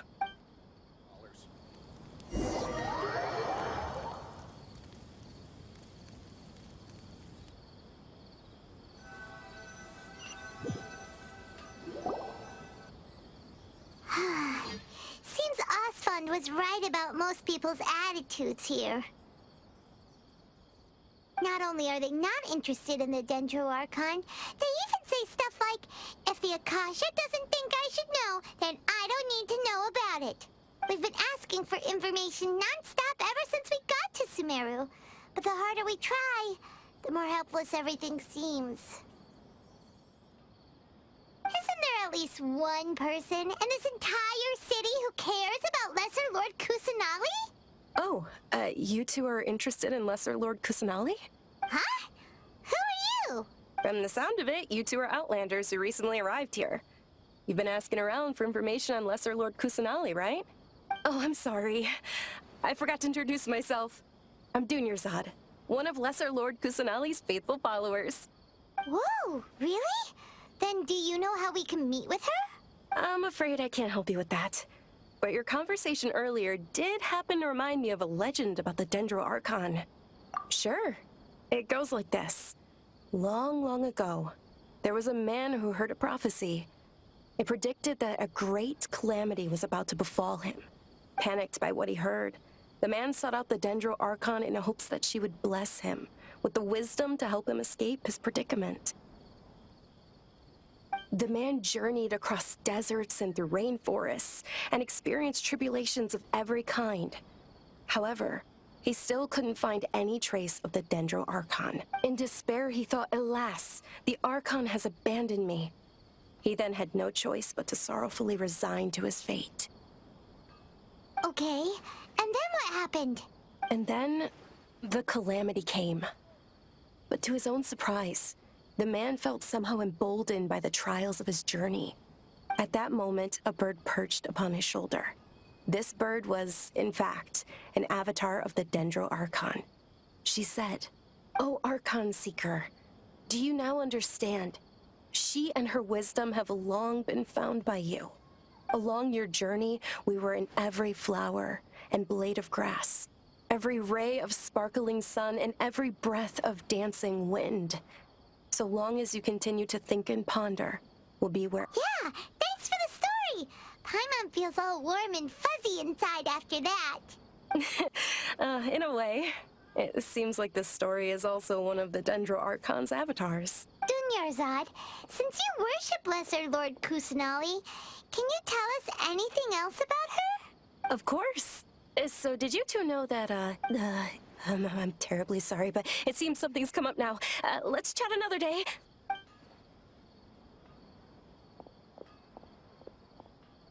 Hey, wait! What the heck just happened? It looks like they're searching for someone. Dunyarzad was acting super nervous just now. You think they're looking for her? This stinks! We finally managed to find a lead about Lesser Lord Kusanali! We can't let them get in the way now.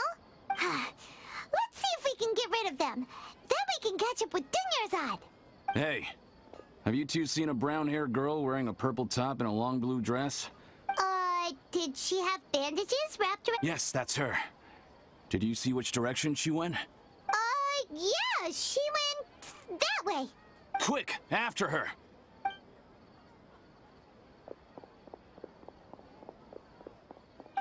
That should keep him busy for a while. Let's hurry and find Dunyarzad. Oh, it's you two. Oh, you startled me there. You can relax now. We threw those people looking for you off the trail. Really? Thank you so much. Unfortunately, I believe there's still more of them out there looking for me. Uh-oh, looks like there's some coming this way. Huh? More of them? Then what are we standing here for? Run! No, wait, my body isn't in the best shape. It's difficult for me to run. Okay, sounds good. There's a tavern on the other side of the port we can go to. They probably wouldn't expect me to hide in a place like that. All right, let's move out. Stay behind us. We'll keep an eye out for anyone looking for you.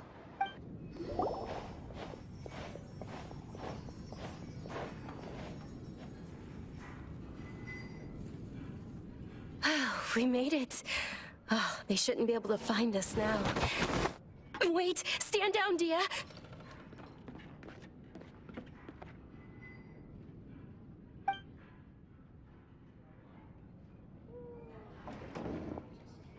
My lady, who are these two?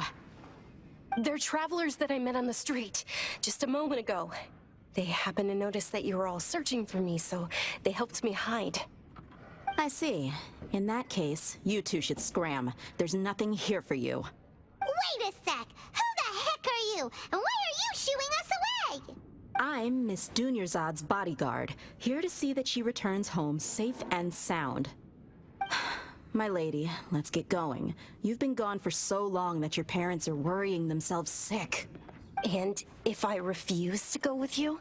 It'd be easier for the both of us if you cooperated.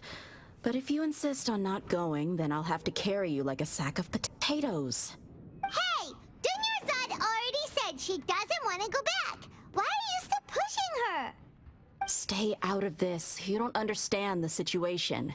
Sorry, my lady. Even though I'm your bodyguard, your parents are my employers. I have to answer to them. How much? Wait, what? How much more do I have to pay you to become your employer? So you never listen to my parents ever again. Double? A triple?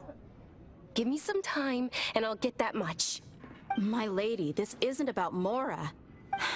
I don't know what you think of us Eremites, but let me say this. I like Mora, but I'll never go against my principles. That's why I'm here looking for you. Sure, it's an order from my employer, but my conscience was also telling me it's the right thing to do. And knowing your health, carelessly running around like this is gonna hurt ya. For the sake of those who love you, don't be stubborn. No, you're wrong. I'm aware of my limits, and I know what I'm doing. Honestly, the only people being stubborn right now are my parents. And I know perfectly well that it makes no difference if I'm at home or not. They still won't accept reality. And every time I bring this up, they just change the subject. Dia, you've been living with us a long time already. This should be old news to you. Dia, I know it hasn't been easy for Mother and Father, and I'm grateful for everything they've done for me. But there's someone else in this world I'm also grateful to, because she saved me. The love I have for her is the same I have for my parents. This is my life and my last chance. So I want to do something meaningful. My lady, are you sure what you're doing now is meaningful? Yes, I'm sure.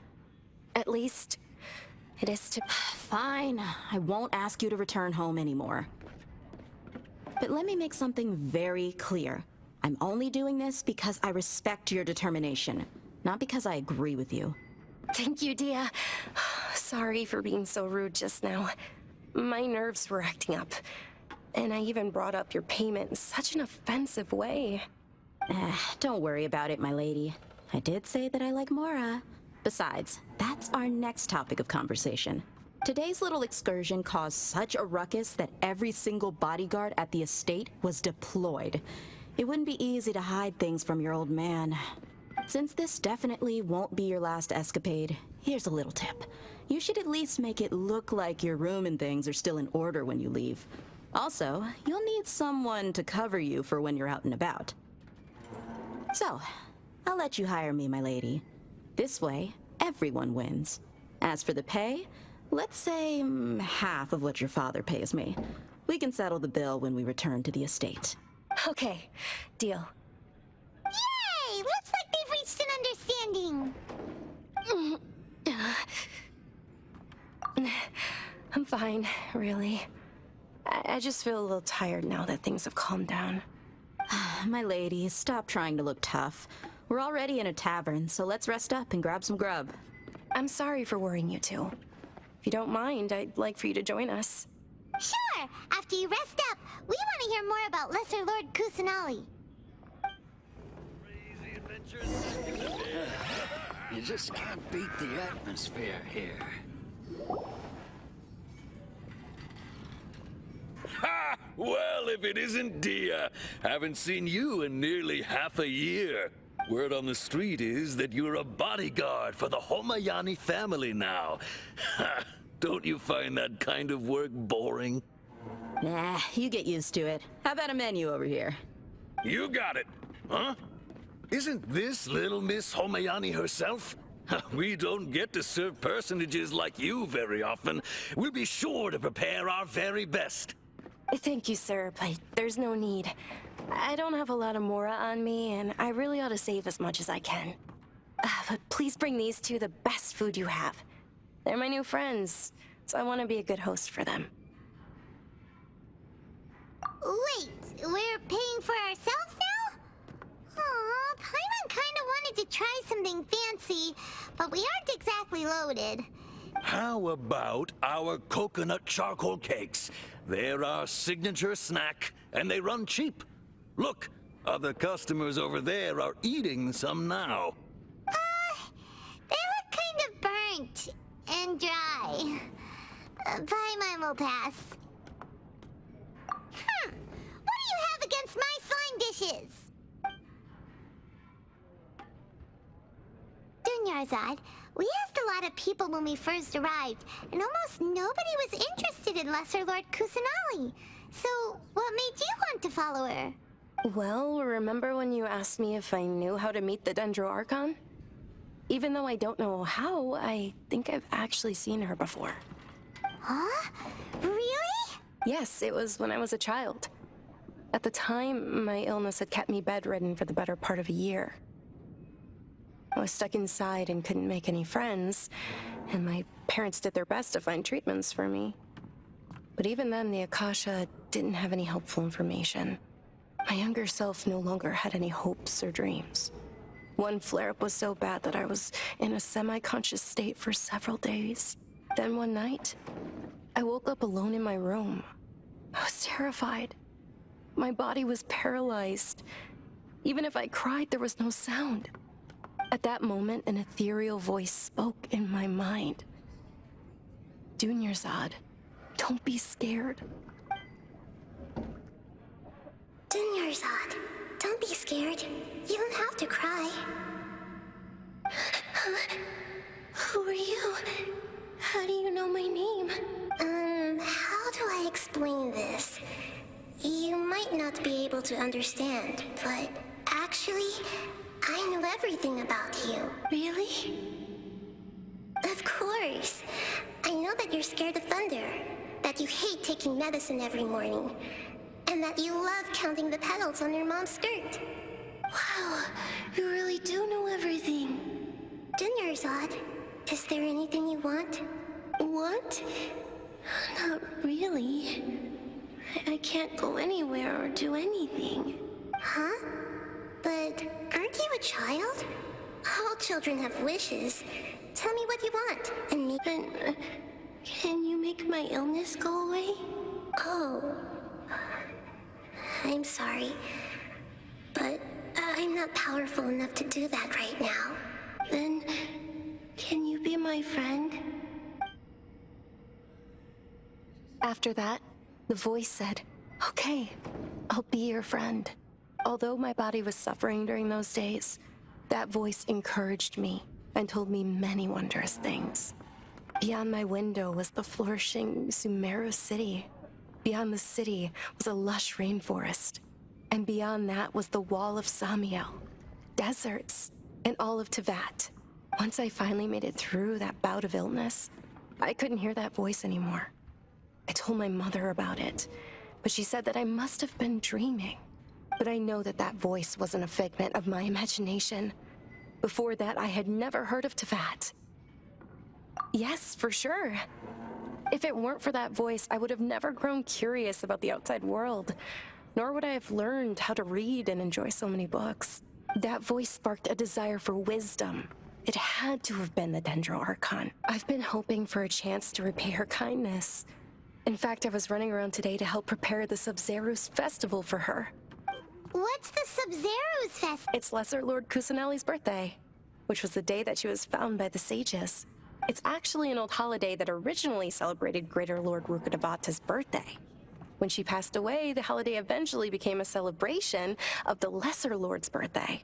I heard everyone was overjoyed when they welcomed her back to Sumeru. In those days, the festival was a huge deal.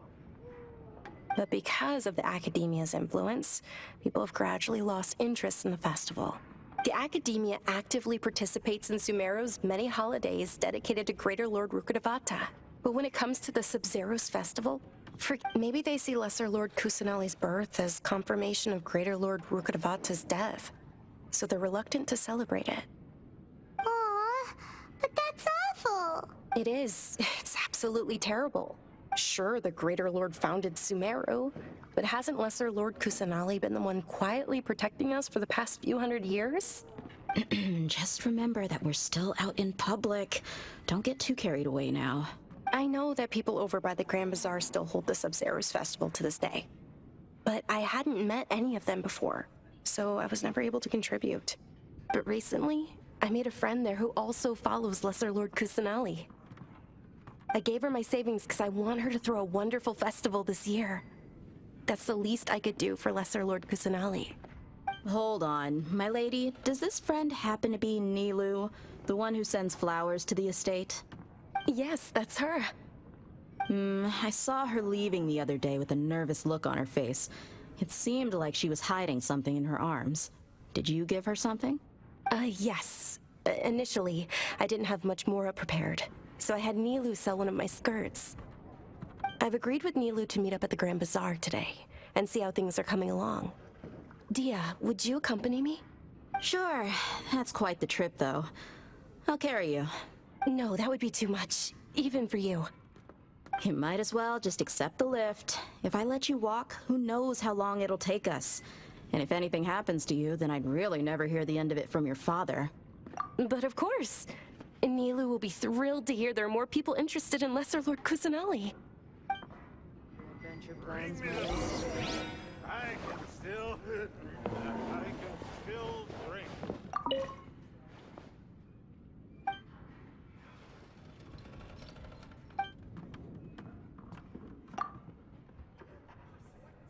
It's just...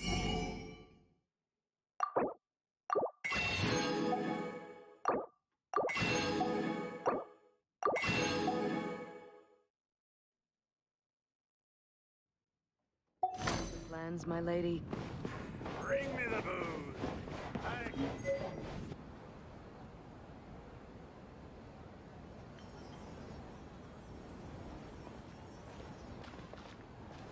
Sorry I'm late, Nilou.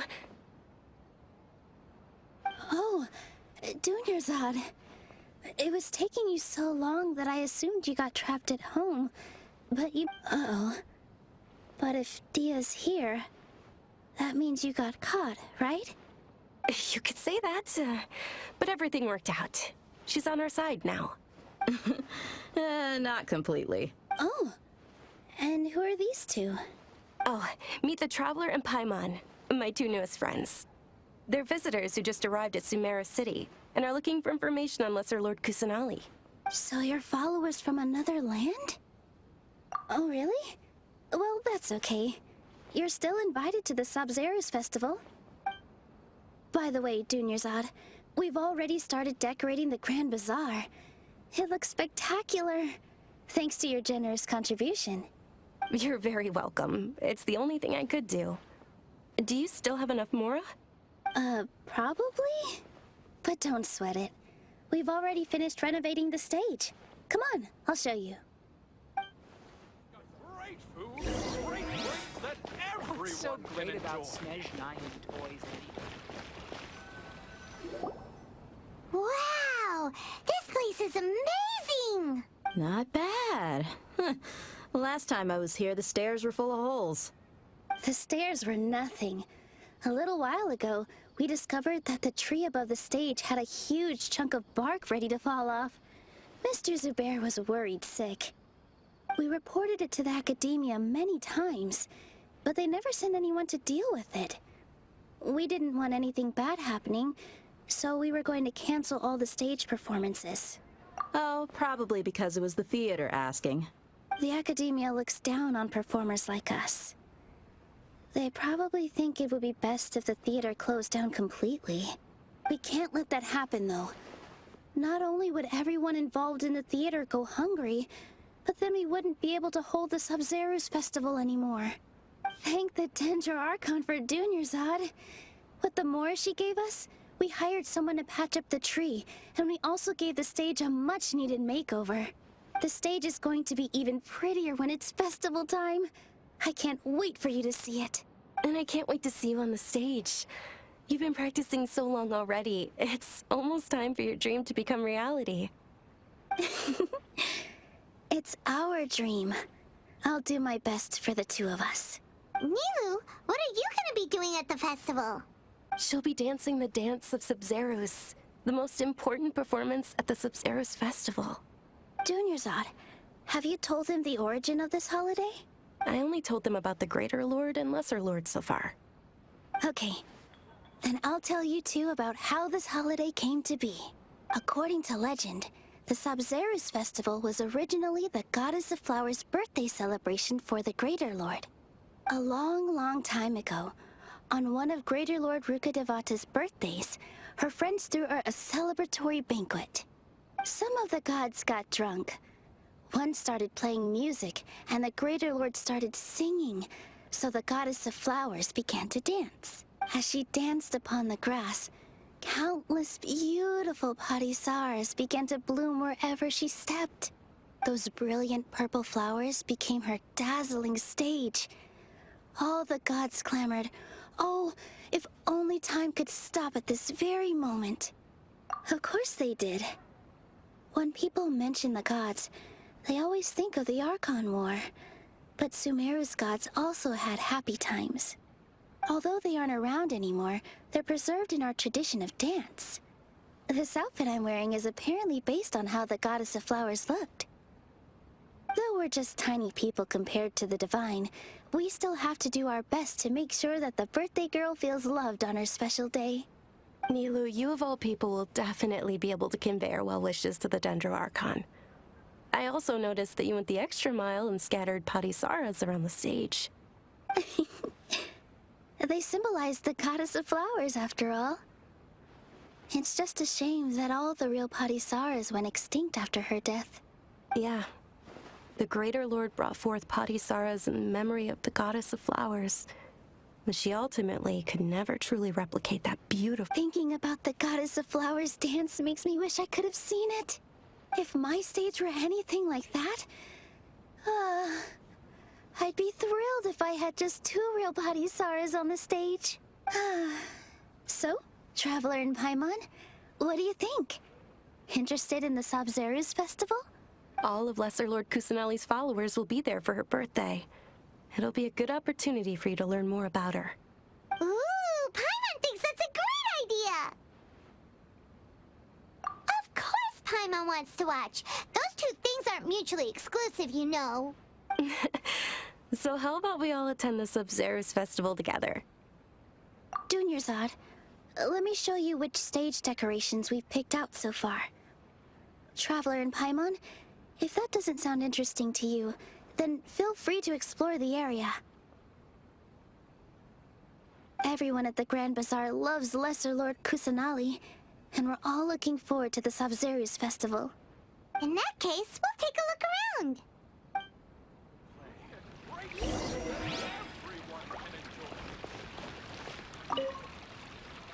Whoa! What's with your yellow hair? And why do your clothes look so funny? Are you an Outlander? Did you know that the Sabzeruz festival is about to happen? There'll be loads of fun things to do at the festival. But the best part is when Ferris, the Knight of Flowers, passes out candy to everyone!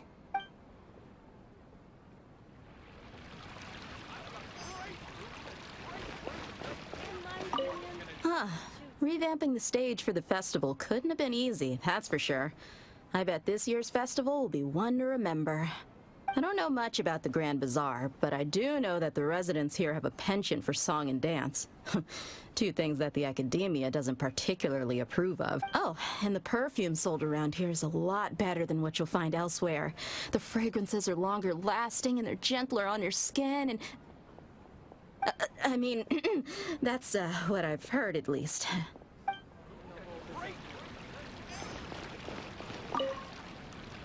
Things are really shaping up, and there's a buzz around the festival this year. We're expecting people from all over to come by this year and buy things during the festivities. Don't be fooled into thinking that Sumeru City has the best of everything. Some festival snacks are only offered here in the Grand Bazaar. And when it comes to musicians, dancers, or singers, the Grand Bazaar's got the best of the best. Sure, those folks at the academia might not like it, but what's a festival without song and dance?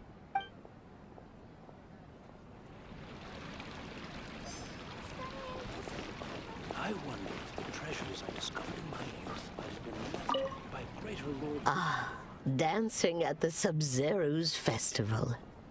You know, I also danced when I was younger. As a child, I even asked my grandmother why we performed the dance for the Lesser Lord when it was originally done to honor the Greater Lord. My grandmother said that Greater Lord Rukkhadevata is a beloved deity and honored by all. And Lesser Lord Kusanali is too. If the Goddess of Flowers ever knew Lesser Lord Kusanali, then she would certainly have wished to be her friend and hold celebrations for her too. The Sabzeruz festival has been losing its appeal over the years. That is, until a wealthy benefactor stepped in this year and brought the festival back to life.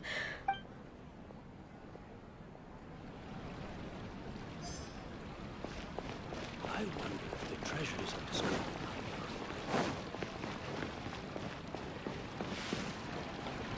in my youth... Nilou, your outfit looks amazing.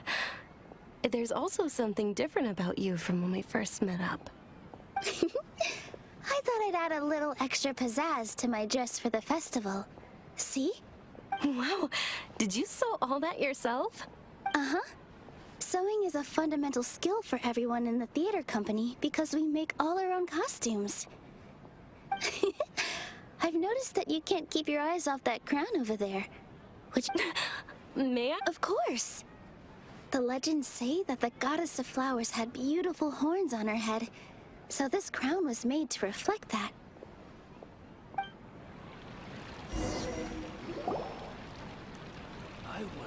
Hey! Is that who Paimon thinks it is? It looks like... Catherine!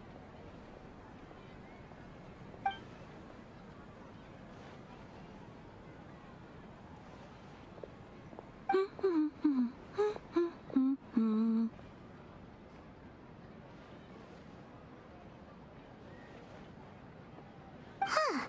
Come to think of it, Paimon's only ever seen her behind the counter at the Adventurers Guild. This is the first time we've ever seen her taking a break. Hey, Catherine! Huh? Oh, hey! It's the Traveler and Paimon! What's shaken? Whoa. Break time Catherine sure sounds a lot less formal than usual. Paimon was still waiting for her to say Ad Astra Abyssosk. Sure.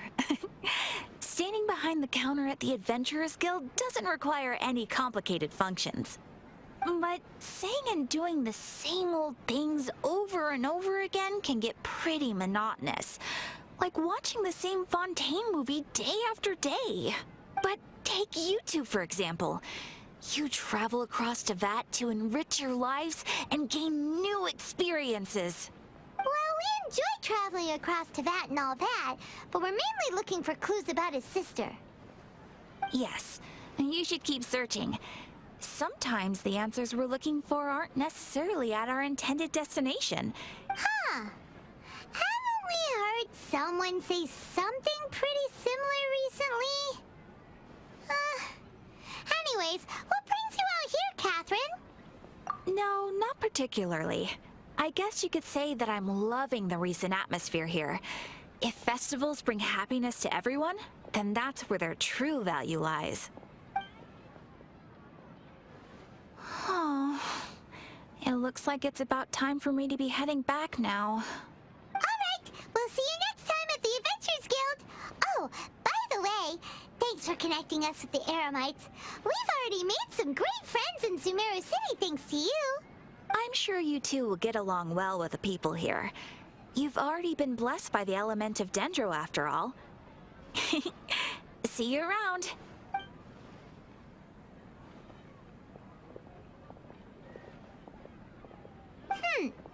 There's something really different about Catherine today. Hey, Traveler. Paimon. Oh, hey, Dia. What's going on? I've got something to tell ya. My lady knows you're looking for ways to meet Lesser Lord Kusanali, and she's been trying to come up with a way to help you. Well... Are you serious? We'd love that! It might not necessarily pan out, so don't get your hopes up too much. I'll need to take you two somewhere and ask someone some questions. My lady is feeling a little worn out at the moment. Nilou's found a place for her to rest. After I take my lady home, let's meet in front of the Citadel of Regzar. Sounds like a plan! With its own? Let's head over to the Citadel of Regzar and wait for Dia!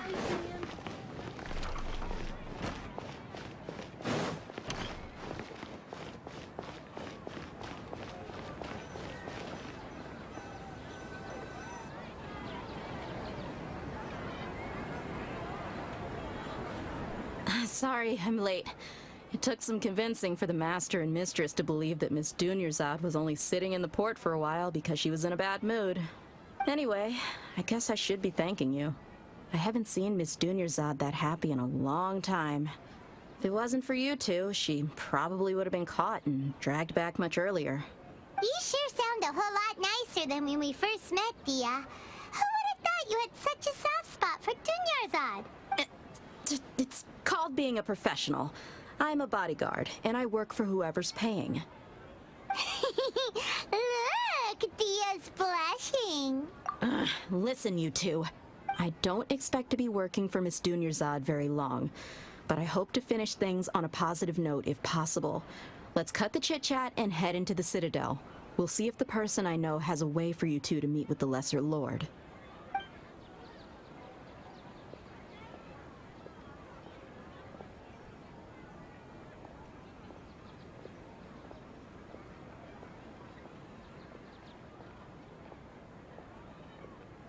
Oh, hey, Chief. Ha, Dia! What are you doing here? And well, didn't expect to see you three together. I take it you all know each other already? Mm-hmm. We met this morning after the Adventurers Guild pointed us to Osfon for more info. No kidding. Huh. So, where's Ruksha? I thought I'd help these two out by asking about the theft. Anything you can tell him? Ruksha's gone over to the Academia. The Grand Sage recently ordered Sumeru City to begin bolstering its defenses, so people from all over have been called back to the city. Since you've already mentioned the theft, I suppose I might as well tell him what we know. Appreciate it, Chief. Theft? Sorry, what the heck are you guys talking about? Just recently, the Academia lost something, and there's a chance the item is connected with the Dendro Archon. This case might just somehow help you in meeting her. I suppose that's one way to look at it. But if you ask me, the case is more about the Academia than anything else. Let me fill you in. The Academia recently sent a convoy to pick up an important package from Aru village. Word got out, and the convoy was robbed on its way back. The Grand Sage took the whole matter very seriously. Not only did he dispatch the Matra, but also enlisted our help in the search for leads. All we know so far is that whatever was stolen is currently in Port Ormos. You two have heard of Port Ormos, haven't you? It's the largest commercial port in all of Sumeru. You can travel there by leaving Sumeru City and heading south along the river. The Academia's grip isn't long enough to reach all the way to Port Ormos, so the city's a little more laid back, meaning the population's also a mixed bag. Apparently what was lost has a great deal to do with the Akasha, knowledge, and even the gods. I'm afraid I don't have any other detail. If you're interested, maybe you can head to Port Ormos and ask around yourselves. If you want my advice, try introducing yourselves as students. Are you serious, Chief? All the Academia students are in Sumeru City, you know. Why should they pretend to be students in Port Ormos? If you're also interested, just go there and see what happens. Count me out. I've got plenty of work to do here for the Homayani family. And take it from me, if you two really do decide to visit Port Ormos, you'd best watch your backs. Let's just say that the Eremites there aren't nearly as friendly as those here in Sumeru City. There are even some extremists who go around shouting slogans like, "Retake Sumeru for the Scarlet King." Word is that more and more are joining their movement. They're becoming a real headache for Chief and the others. You bet they are. The Scarlet King's been dead for thousands of years. Now they start spreading rumors of his return. Not everyone's like you, Chief. Even the desert natives who abandoned their homes in the wilderness still wish to have a god of their own. Well, Traveler, that's about all the information we have for you. Thanks, Dia! And you too, Osfond! Since we've gathered all we could for the moment in Sumeru City, let's head to Port Ormos and see what we can find next. Miss Dunyarzad is looking forward to seeing you both at the Sub-Zerus Festival, so be sure to get yourselves back here in time for that. Good. Then we'll see you both at the Sub-Zerus Festival. Must be distributed. I hand this work over to the Elamites. I'll have to rephrase the request.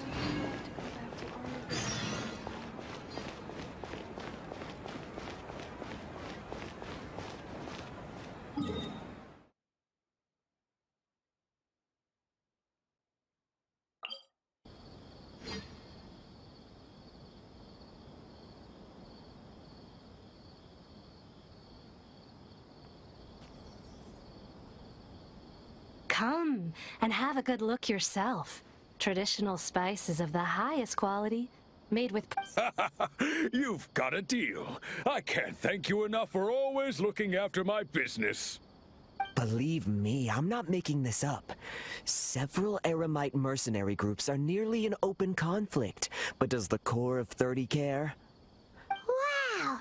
Talk about hurly-burly! This place is busy! Guess that's only to be expected for the largest port in Sumeru. Maybe it's because of what Dia told us earlier, but Paimon can't seem to shake the feeling that there's also danger lurking in these crowds. Ooh. Let's get our bearings so we can start looking for leads. We know that whatever the Academia lost is related to the gods. But, Osfun told us to try posing as Academia students while asking around.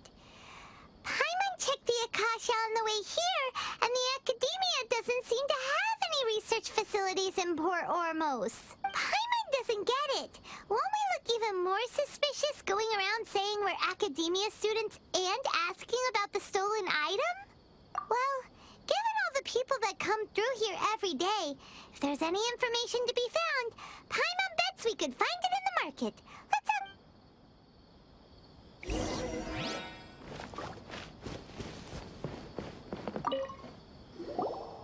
Welcome. Welcome. How can I help you two? Hi there. We would like to ask you a question. Do students from the Academia ever come to Port Ormos? Of course. Especially around this time of year. Students from Sumeru City that are about to graduate often come to Port Ormos to cut loose a little. Many people often talk about how hard it is to get accepted into the Academia, let alone graduate. But those who finish their studies and go on to become full-time researchers at the Academia have it even harder. Sure, we may not be Sumeru City, but Port Ormos offers beautiful scenery and a stress-free environment. Some even say it's good luck to come to Port Ormos, so students and researchers come flocking here when things get to be too much at the Academia. You see over there? Those are students from the Academia. They've been looking worried and miserable ever since they got here a few days ago. If you ask me, the life of a merchant is better. So long as the Akasha teaches us what we need, then life is good. Those students seem to be discussing something. Let's see if we can listen in. Talk all day.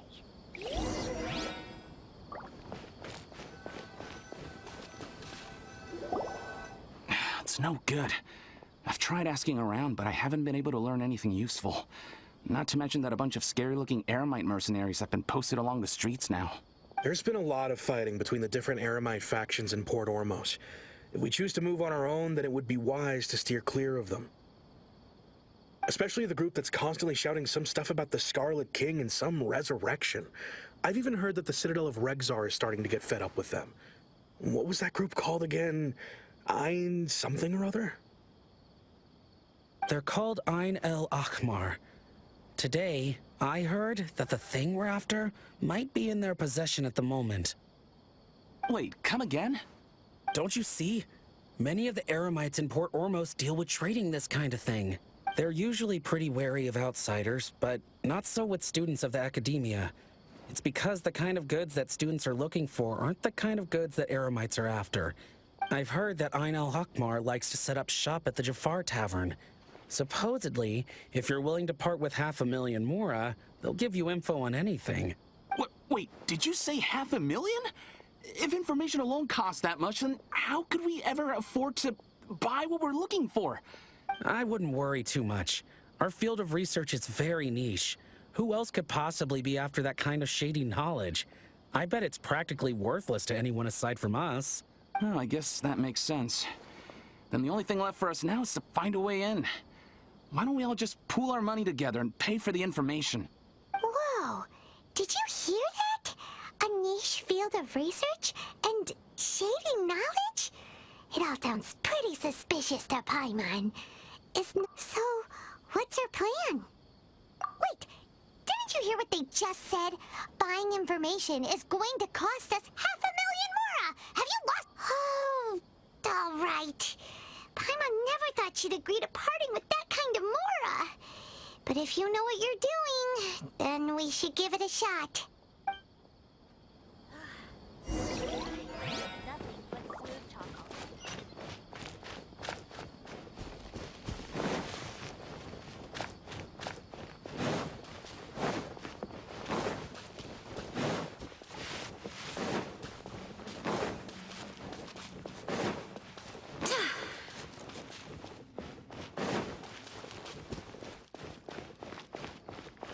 This is the place we heard those students talking about.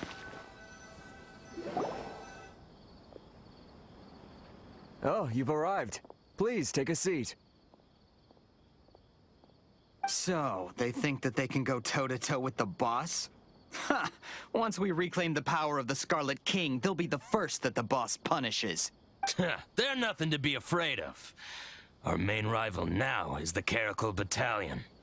They've also amassed a significant amount of Mora this time, so we mustn't underestimate them. How can the Caracal Battalion compete with the boss when they're nothing but a bunch of money-grubbing opportunists out for a quick Mora? Yeah, with Boss's fervent devotion, he'll be able to use this power to bring our god back. All these guys talk about is the Scarlet King, so they're probably the ones we're looking for. Greater Lord Ruka Devata. That traitor and her followers must not be spared. The day will come when the Scarlet King exacts vengeance on Sumeru, and all of them shall be punished. Yeah, Paimon was wondering what they meant too. We should ask about that if we get the chance later. Huh? Who are you? What do you want? A student? What's a student from Sumeru City doing in Port Ormos? Ah, well, if it's info you want, you've come to the right place. The question is, can you afford it? Paimon can't stand to see so much more go. But there's no other choice right now. Here, this is the merchant's address. Whatever you're looking for, you'll find it there. Hmm? Well, what are you waiting for? Oh, that's right! We heard you mention the Scarlet King just now. We're actually interested to know more because we're, archaeology students! Fine. Since you've already handed over the Mora, I guess I can throw in a little extra info. As you can see, members of Ain al-Ahmar are devout believers of the Scarlet King. Years ago, the Scarlet King founded the great desert nation that was our homeland. It was an advanced civilization, far beyond anything you'll see in present-day Sumeru. The Scarlet King was the rightful god of wisdom, but he was betrayed by a companion he trusted. She even stripped him of his title, God of Wisdom. So, you mean the traitor was— Greater Lord Ruka Devata, yes. That shameless wretch destroyed the Scarlet King's civilization, and our ancestors were forced to flee to this land where we were made to suffer the tyranny of our enemies. Furthermore, she conspired with the Academia to cover up the truth of her actions, and create the merciful and benevolent facade for which she is now known. Ugh, just thinking about it sickens me. But the story doesn't end there, oh no. The Scarlet King isn't truly dead. The voice of the Oracle has been heard in the desert, prophesying his resurrection. Mark my words, our god shall return. And when that day comes, all followers of the traitor and all the desert dwellers who have forgotten their true god will suffer retribution together. If what I'm saying makes you shiver with fear, it might not be too late for you to become a believer of the Scarlet King. I don't have anything to say to you Academia people about that. I think this conversation has reached its end. Not just yet. This man is a fraud. Huh? You again? Deranged Academia lunatic? Yes, it's me again.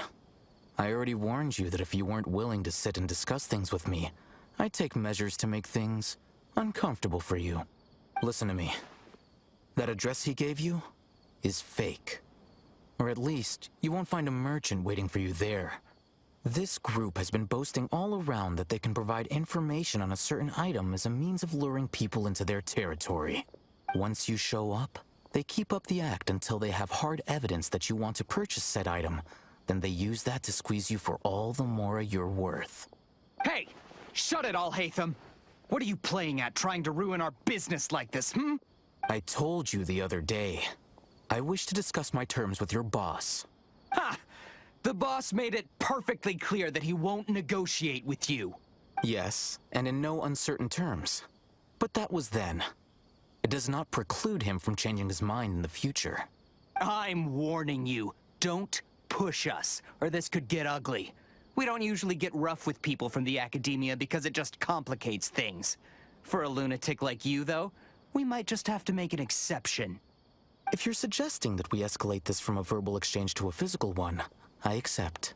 After all, even the Archons used war to negotiate the ownership of Teyvat. If, on the other hand, we can't agree on any means of negotiation at all, then I'm afraid my next course of action will sting a little more than the mere falling through of a few business deals. I will jeopardize the Eremite's reputation, which I know you value above all else. I am quite confident that if I began to take such action, your boss would willingly approach me himself. However, I fear that by then... Also, a word of advice. I suggest you tell your boss exactly what happened here today. Otherwise, he might blame you for not telling him in the future. What did you say? Consider this. Have I ever failed to follow through on my word in the past? This guy is really out of his mind. Okay then. If you really have a death wish, let's meet a week from today. The pier in front of the Pharos Lighthouse, 4 o'clock in the afternoon, sharp. Don't expect us to hold back. Not so fast. First, you return the 500,000 mora to them.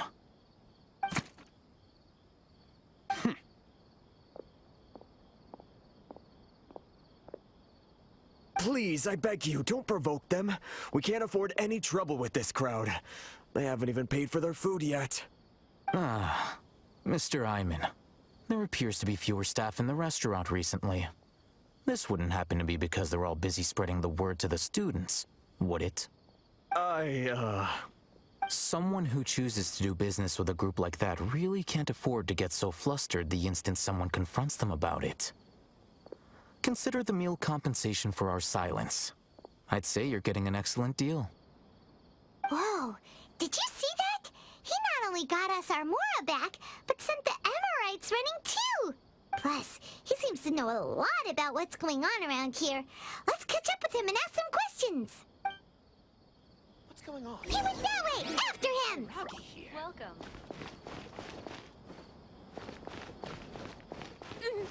Why does it have to be this way? Should I adjust the shipping schedule?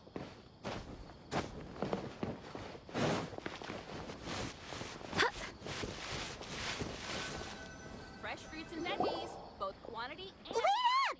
It's Al-Hatham, right? What do you want?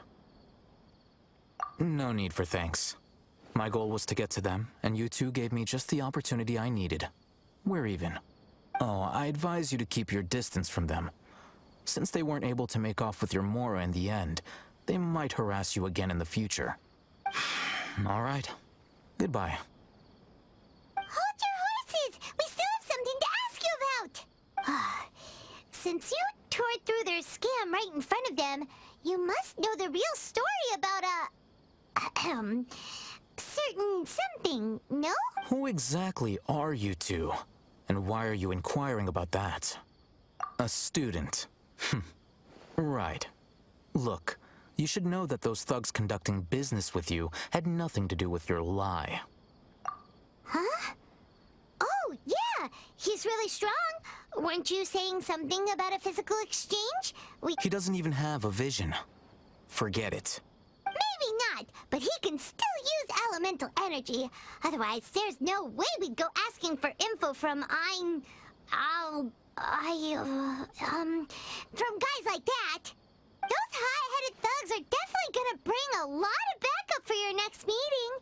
Even if you don't go alone, you won't regret taking us with you. All right. I accept. Got a pen and paper? If you're searching for someone who sells that kind of merchandise, I'll give you one of their addresses, and we'll reconvene at the appointed time by the pier. It doesn't matter if you show up or not. So, since you were happy to give us this merchant's information, does that mean you can tell us exactly what we're after? You were willing to part with 500,000 mora for something and you didn't even know what it was? Okay. Well, if you truly are as skilled as you claim, then you can beat the answer out of them when they become hostile. Look, if you've been making inquiries, then you have to know something by now. Tell me what you know so far, so I don't waste time repeating information. We know it's connected to the academia somehow, and that not only do the Eremites deal in it, but some students want to get a hold of it too. What else? You know almost everything there is to know, but you're unable to compile this information because you've never seen the object before. This is what you've been looking for. Huh? Paimon can't tell what it is. It looks like some kind of ornament. This is a knowledge capsule. To put it simply, it's a vessel that can store a fixed quantity of canned knowledge. It's like a miniature Akasha. Anyone who links it to their personal Akasha terminal instantly becomes privy to its contents. Correct. Anyone. Unlike the Akasha, which heavily regulates who can access what information, knowledge capsules confer their contents without any requisites. That's amazing! It's essentially a convenient and harmless vestibule for knowledge. Unfortunately, it's illegal in Sumeru to privately possess or trade them. They were created as a means for scholars to transfer knowledge gained from Irminsul into the Akasha, and are intended to be destroyed immediately after use. But despite strict regulations, some of these knowledge capsules will always escape destruction. After all, there will always be those in this world who are dissatisfied with life as designed for them by the Akasha and wish to change their fate. Over the past century, a wide variety of canned knowledge has been leaked from the academia. Now, in Port Ormos, the valuable ones are a means to mora for the Eremites. Meanwhile, those which the Eremites deem to be useless to them occasionally prove useful to the common citizens and hapless academia students. Well, I think that about sums it up. Oh, so that's your true objective. With our current arrangement, I don't believe I can offer an answer. You're still resolved. Fine. Let's talk somewhere with fewer people. Fresh fruits and veggies, both quantity and quality.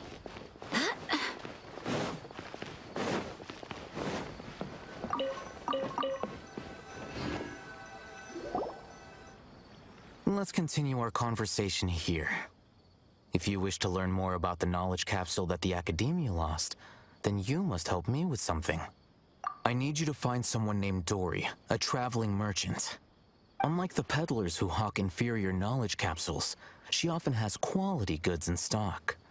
Some say that as long as there is profit to be made, there is nothing she won't dare to sell.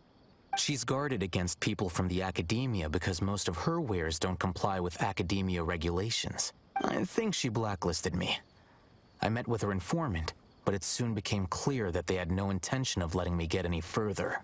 Become one of Dori's customers and earn her trust. This is my condition for further collaboration.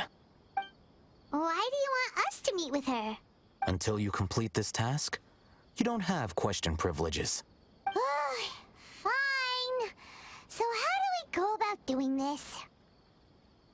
You two are outlanders who haven't been here for long, so Dori should view you as safe clients. I'll give you the informant's address and their contact password. Beyond the password, though, I have no way of knowing what other tricks she might have up her sleeve. You'll have to improvise.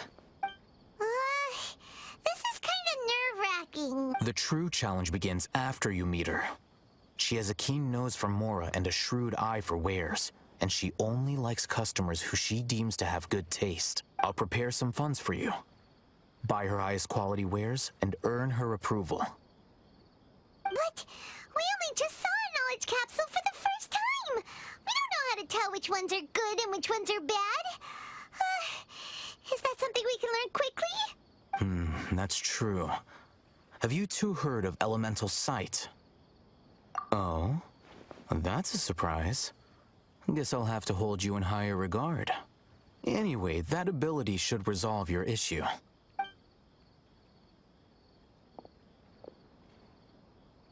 Here are 2 knowledge capsules. Tell me, can you detect any difference in their quality?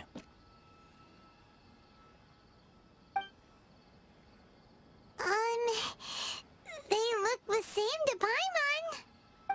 Try inspecting them with elemental sight. How'd it go? Did you see anything? Rumor has it that higher quality knowledge capsules generally appear brighter when viewed through elemental sight. That's because knowledge originates from Irminsul, the root of Dendro power itself. The more powerful the knowledge, the richer it is in Dendro energy. However, some canned knowledge with a high concentration of elemental energy is of little use in contemporary times, so those capsules are of little value. Using elemental sight is merely a stopgap measure, but it should suffice for earning Dori's trust. That sounds pretty impressive. Here's a sheet with the informant's location and contact password, and here is the mora for purchasing canned knowledge. Don't be cheap. You'll need to spend to catch Dori's eye. If there's any mora left over, just keep it. Oh, and be sure to exercise some caution. There have been Matra present in Port Ormos lately. Your efforts will be for naught if they catch you. Matra? They belong to the Academia's regulatory body. They also handle cases of illegal canned knowledge transactions. Like I said, the Academia has banned both their trade and possession. The Matra are razor sharp. You're in for nothing good if they lock their sights onto you. Okay, then we have a deal. If you succeed in your dealings with Dori, come find me at the Wikela Funduk. We'll have an open discussion then. Looking at what Al-Haytham wrote, Dori's informant is a trader near Old Ormos. Let's follow these instructions and try to get in contact with him. Hello. What are you two looking to buy? What a unique palette. We have unripe horror fruits, but we usually keep them in the back. Following the paper got us past the first round. Ronak, these two want to buy unripe horror fruits. Show them to the warehouse. Got it. You two, please follow me. You two have a fascinating fashion sense. We haven't seen a customer wearing a Sumeru rose for quite some time. Hold on. Let me think. Sumeru rose means common merch. No, look again. We're obviously wearing morning flowers. Ah, my mistake. I do apologize. Whew. That pop quiz sure was scary. The warehouse is up ahead. Please follow me.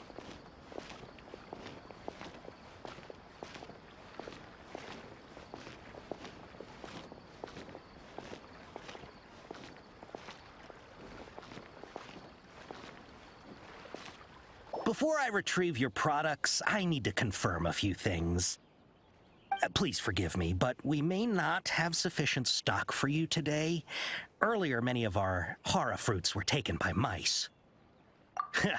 Thanks. If better goods come in, you'll be the first to know. You look like you have some skill. Why don't I pick out some fruits that'll make you dizzy? Yep, that's the right answer. But eating hara fruit that makes your head and ears ring sounds like a bad life decision. Would you like your hara fruits to be packaged in the Sumeru City or Port Ormos style? Wow, you two sure are generous customers. We'll be sure to package your products beautifully. Okay, everything has been confirmed. Miss Dori is waiting for you up at... Shoot, it's the Matra! Run! What? The Matra? Where? Al-Haytham said we're done for if they catch us. We gotta get out of here.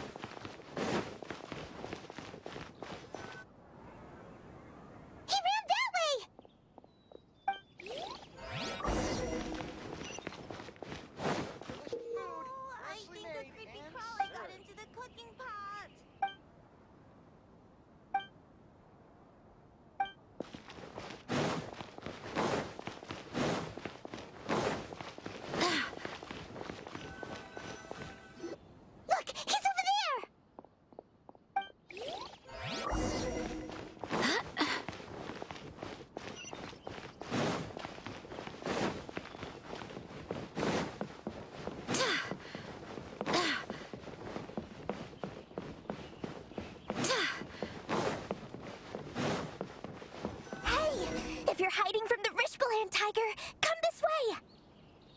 Another password! Huh? Oh, that voice came from behind the building on the right! Here, over here. You can stop running now.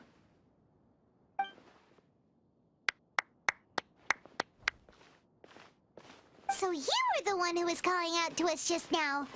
But, are we definitely gonna be safe here? These two good customers wish to buy some horror fruit, Miss Dori. And if there's nothing else, I'll just excuse myself. Oh, very good. Thank you. Huh? Wait, you're Dori? I'm unsure thought you'd look a whole lot scarier.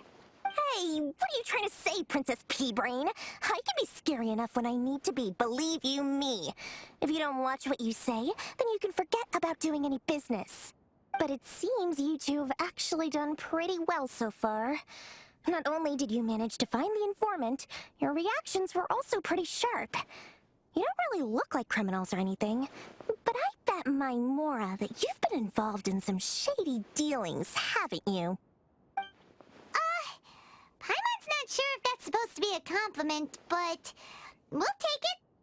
I can't risk doing business with people who start huffing and puffing after just a few paces, no matter how much Mora they might have. Not only will they get caught by the Matra, but they'll also get us into trouble.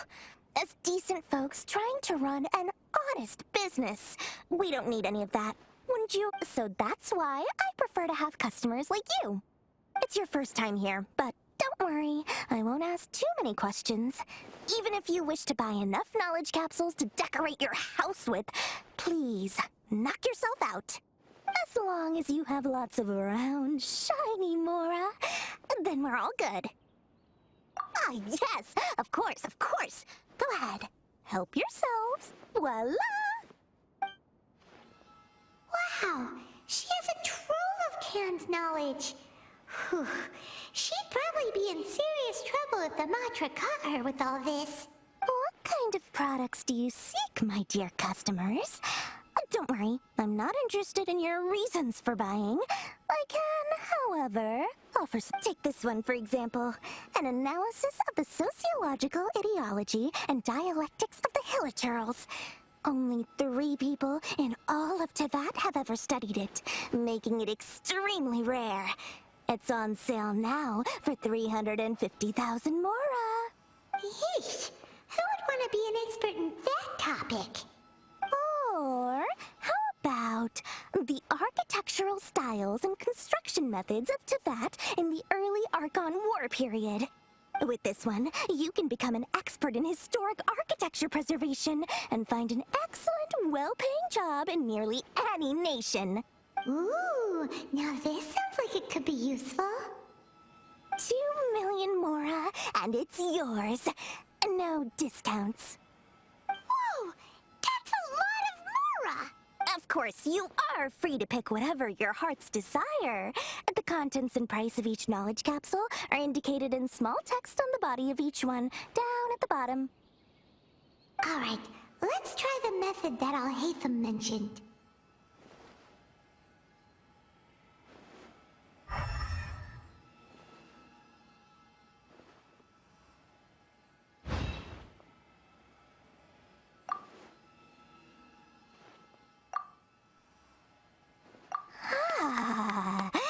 You've really got a good head on your shoulders, and quite the eye for quality. We'll take these, please and thank you. My, oh my, you are blessed with a taste for both the exquisite and the extravagant. Customers like you are a rare breed, 1 in 100. No, listen, I have a special offer for you two. If you spend just 100,000 Mora more, you can pick any knowledge capsule of your choice up to a value of 1 million Mora. Say what now? Hey, did you hear that? Spend another 100K and we get a capsule worth a whole 1 million! But all the canned knowledge we just bought is easily worth 500,000 Mora. If we spend just a little more, we can get something worth 1 million Mora. Isn't that a fantastic deal? Think about it. We've gone to all this trouble to get this canned knowledge. And so far, everything we bought belongs to Alhaitham. Aren't you even the least bit curious about how this whole canned knowledge thing works? We're talking instant knowledge here. Don't you want to try it yourself? Come on, come on! We still have around 100,000 of Alhaitham's moral left, so let's put it to good use by finding something useful for you. Ahem. You've got a deal, Dori. We'd like to spend an extra 100,000 mora. Excellent. Then please, select from this fine collection of canned knowledge over here. Hold on a second. Paimon thought we could choose whatever we wanted. Why can't we choose the ones from over there? Oh, but my dear customer, the knowledge capsules over here are worth 1 million mora each. I'm sure discerning customers like yourselves will be able to find something to your liking. Please, take your time. Uh-oh, Paimon has a bad feeling about this. Let's use Elemental Sight again to check these. Huh? Why? Hey, we're getting a capsule worth 1 million mora here. Don't be such a party pooper. Well, anyway, the mora's already been spent, so let's at least try to find something useful. Let Paimon take a look here. An introduction to traditional Sumeru brewing techniques, the art of growing spices, an overview of ancient runes. Oh, how about this one? Sword Fighting Techniques 8. Not sure we'd ever find volumes 1 through 7, but at least this knowledge should be useful, right? Dori, we'll take this one. All right, very good. I'm expecting some new goods in the next couple days, so be sure to check back again soon. Whether it's canned knowledge or anything else you need, bring your mora to Dori and doors will open.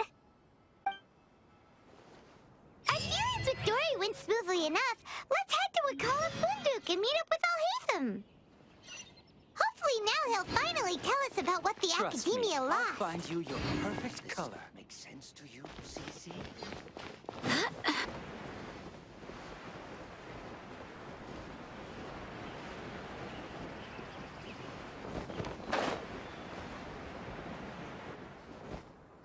Ha!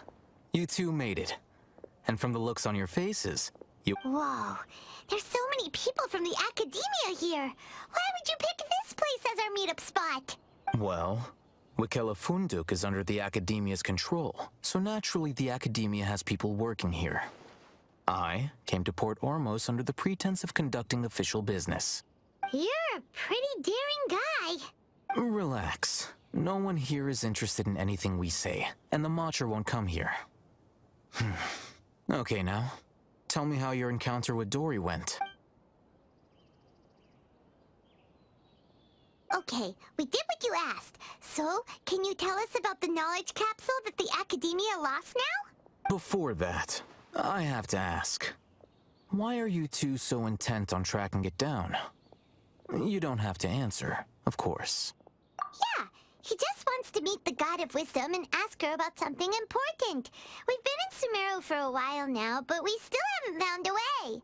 When we heard that the Academia had lost something that might be related to the gods, we came here in case it turned out to be our lucky break. In that case, you're on the right track. A short while ago, the Academia lost a knowledge capsule in the desert. It's supposedly a divine knowledge capsule. Use it, and you'll gain the wisdom of the gods. Wow, there's really such a thing as that? Hey, if we find it, do you think we could learn how to meet the Dendro Archon?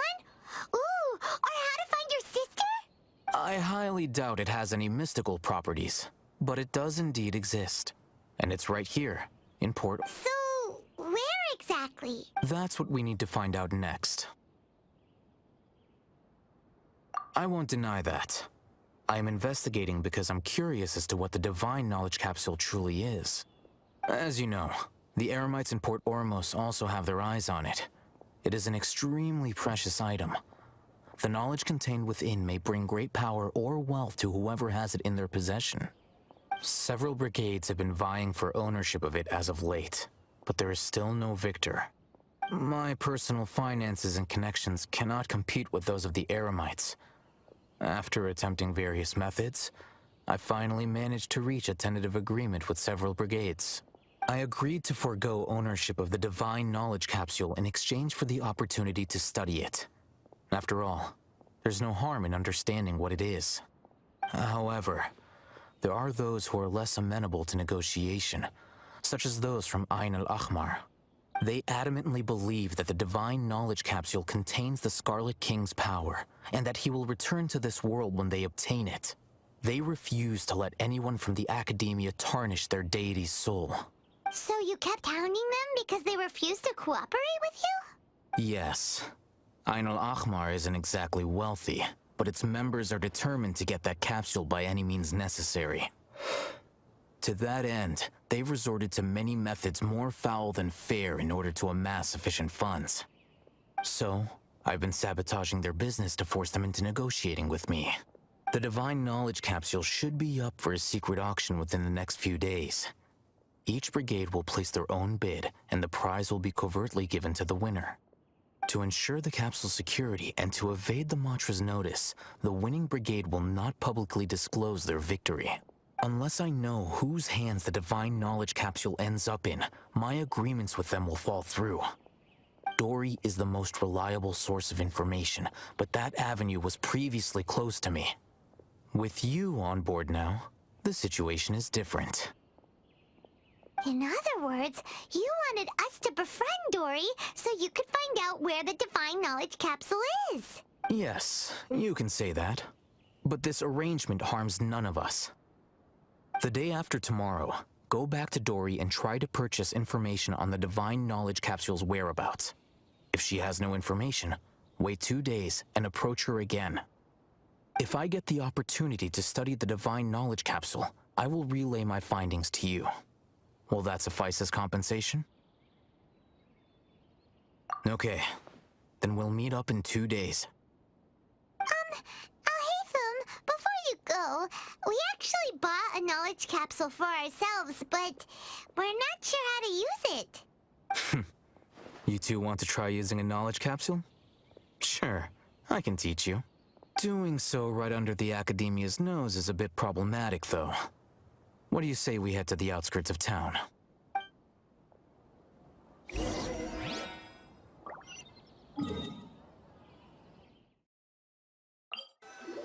All right, this place works.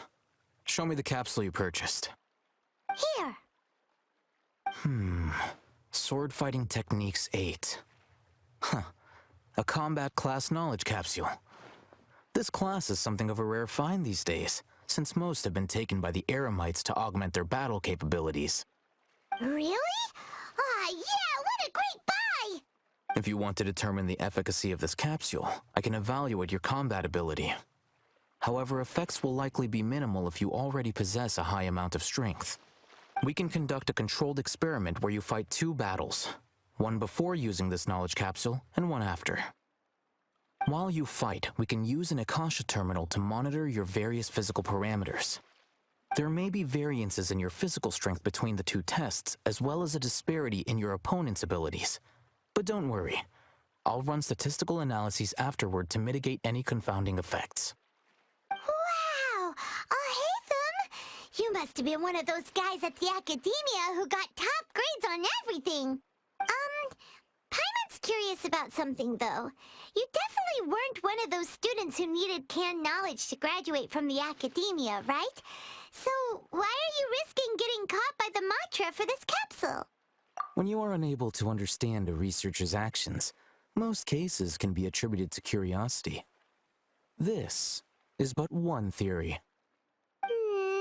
Sounds like you're trying to avoid the question. All right, let's begin the test.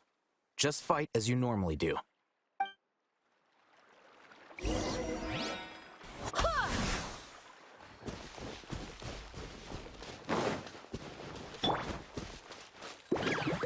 Shine down!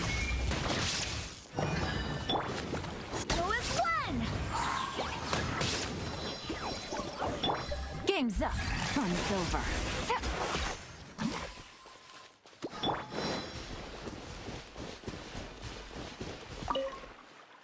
All right. I'll link your Akasha terminal to record data. The next step is to use this knowledge capsule. Hold it in your hand. I'll help you establish a connection with it so you can activate its power.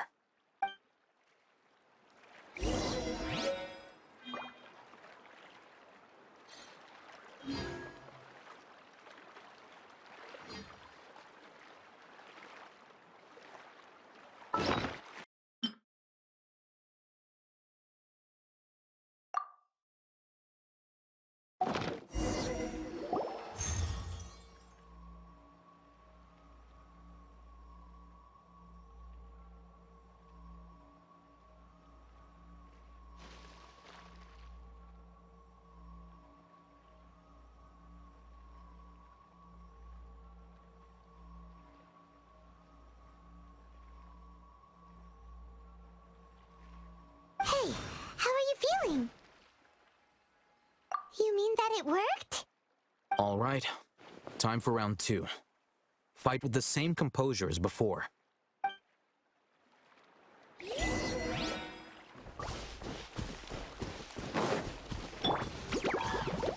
toast!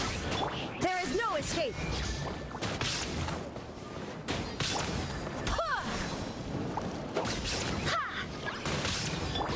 Torn to oblivion!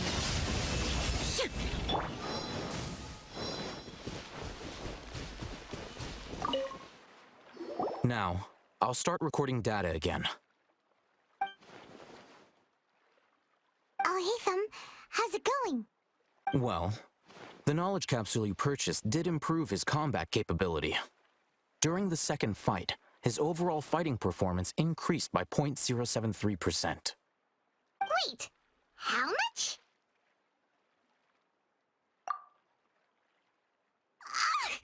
Dori's such a jerk! She totally scammed us! 1 million mora? This thing isn't worth a tenth of that amount! Of course, this could be because he is so powerful that the capsule's contents were unable to produce a substantial increase. At the very least, this test allowed me to gain more insight into you two. Our deal seems increasingly worth my investment. I'm heading back to Ikela Funduk. I await your response in 2 days' time. This is Mora for when you ask Dori for information. Pay her as much as she requests.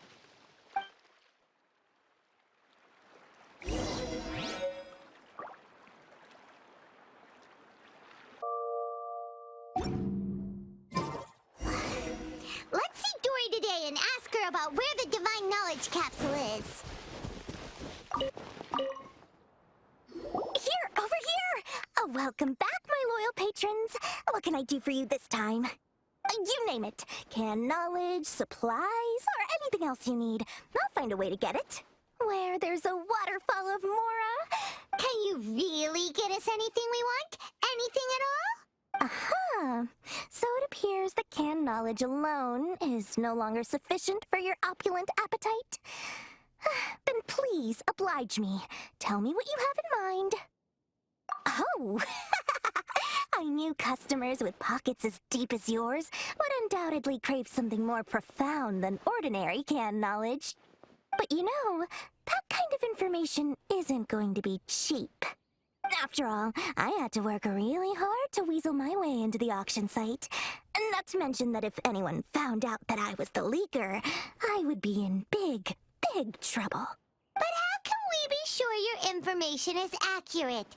Paimon's curious how you just happen to have this kind of info the moment we need it.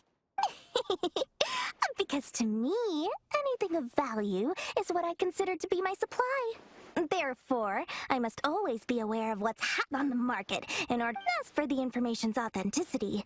Well, you've no need to worry about that. I used a camera to take a picture of the transaction. That way, no one can dispute it. It's always a pleasure doing business with such sterling patrons. Now that you've paid in full, here's the scoop. The Divine Knowledge Capsule was purchased yesterday by a certain Misery, the leader of Ain el Ahmar. Ain el Ahmar? You mean the Eremites who worship the Scarlet King? Ah, so you're already familiar with them. The group has done everything in their power to obtain the Divine Knowledge Capsule. After all, they believe it contains the power of the Scarlet King. That Divine Knowledge Capsule is unlike any other canned knowledge I've seen before. It was glowing bright red. The capsule is clearly visible in the picture I took. You can look for yourself. Thanks for the info, Dori. Please, it's my pleasure. It's all thanks to discerning customers such as yourselves that my efforts yesterday were not in vain. Please, don't hesitate to contact me if you ever need anything else in the future. Well, we figured out where the Divine Knowledge Capsule is. Turns out, it ended up in the hands of Ain el-Ahmar. Let's head back and talk to Al-Haytham.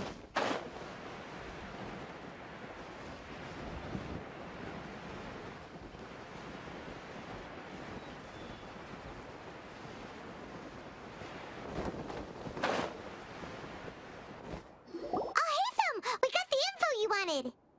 Really? All right. Let's hear. Dori even gave us evidence to verify the intel. Have a look. Huh, look at that. Clear as day. It must have taken some guts just to infiltrate the scene of the Eremites transaction. But then to get close enough to take a picture like this. Bold move, Dori. Very bold move. All right. The person in this picture is indeed Misery, the leader of Ain el-Ahmar.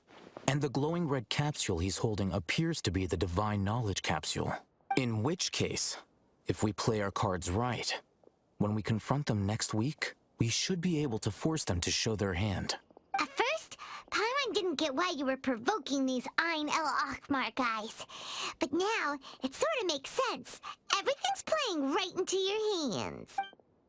After we defeat them, we can finally have a serious talk with their boss and get them to lend us the Divine Knowledge Capsule. Thank you for your time and efforts. Take a few days off while I make some preparations. Let's meet up again on the afternoon of the arranged date, 3 o'clock sharp. See you then.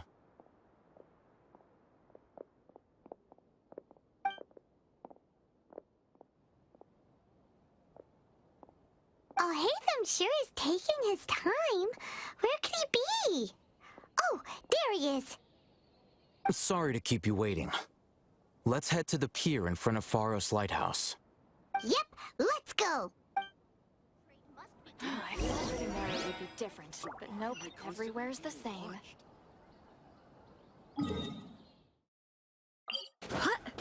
That's enough work for today. Al-Haytham. I knew you were crazy, but I didn't know you were crazy enough to actually show up. It was I who demanded that these negotiations take place. I was more worried that you might go back on your promise. But to your credit, it appears that you're sticking to your word. This is turning into quite an occasion. I also brought some backup. Backup? Aren't you the brat from the restaurant the other day? You've come to support this lunatic because he helped you out? Fine, your funeral. I'm not going to mince my words. Once we're done with you, you'll be nothing more than fish food. Get 'em, boys!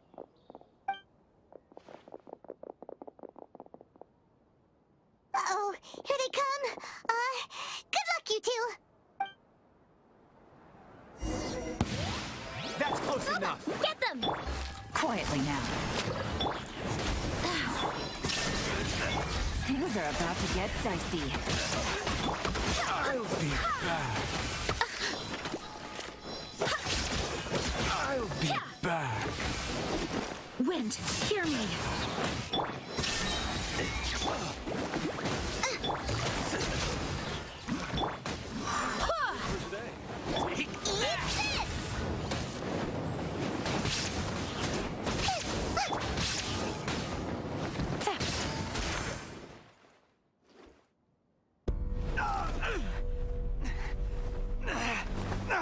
Academia scum!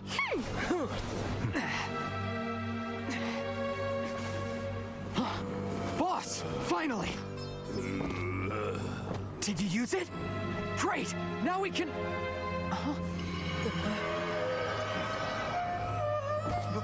Boss?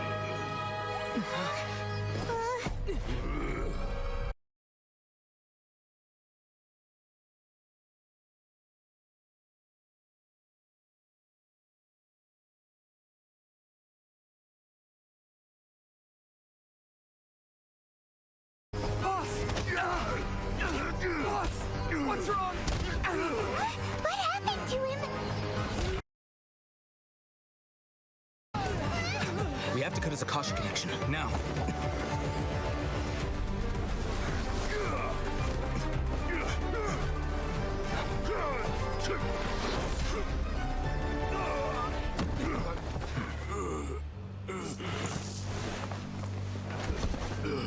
Target acquired! Arrest him!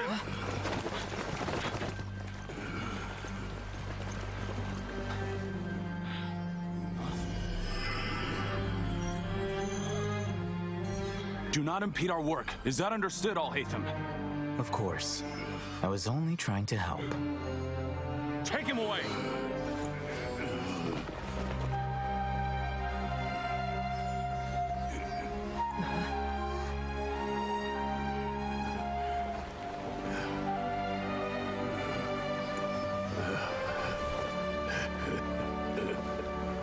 World, forget me.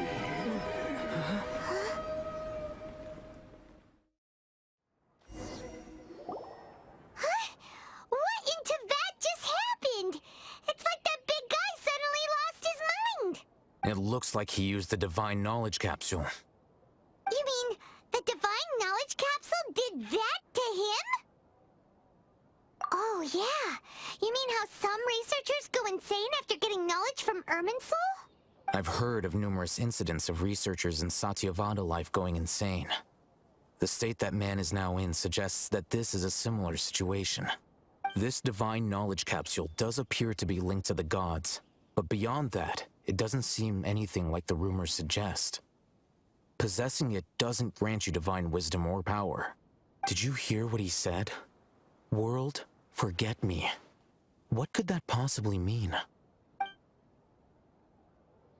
If the mantra took him away, then that means the Academia got the divine knowledge capsule back too. What a shame. We were so close. Still, Paimon didn't expect the divine knowledge capsule would be so dangerous. Imagine if we tried to open it. As things stand, there is no reason for me to remain in Port Ormos. I believe our collaboration has also reached its end. Oh, we were so busy trying to find the divine knowledge capsule that Paimon forgot to ask you something. Since you're a member of the Academia, do you have any idea how we can go about meeting Lesser Lord Kusanali? Truthfully, I don't. Lesser Lord Kusanali appears to exist outside of Sumeru's entire administration. Most of the time, you wouldn't know she exists at all. Moreover, since the Academia possesses the Akasha, a symbol of our deity's wisdom, scholars have no reason to desire to make contact with the deity herself anyway. Everything about Lesser Lord Kusanali is such a mystery! I'm heading back to the Academia.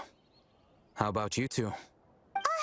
It's almost the day of the Sub-Zero's festival.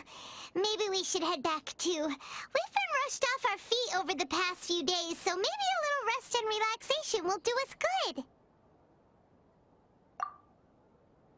Then we'll part ways here, Al-Haytham, until we meet again.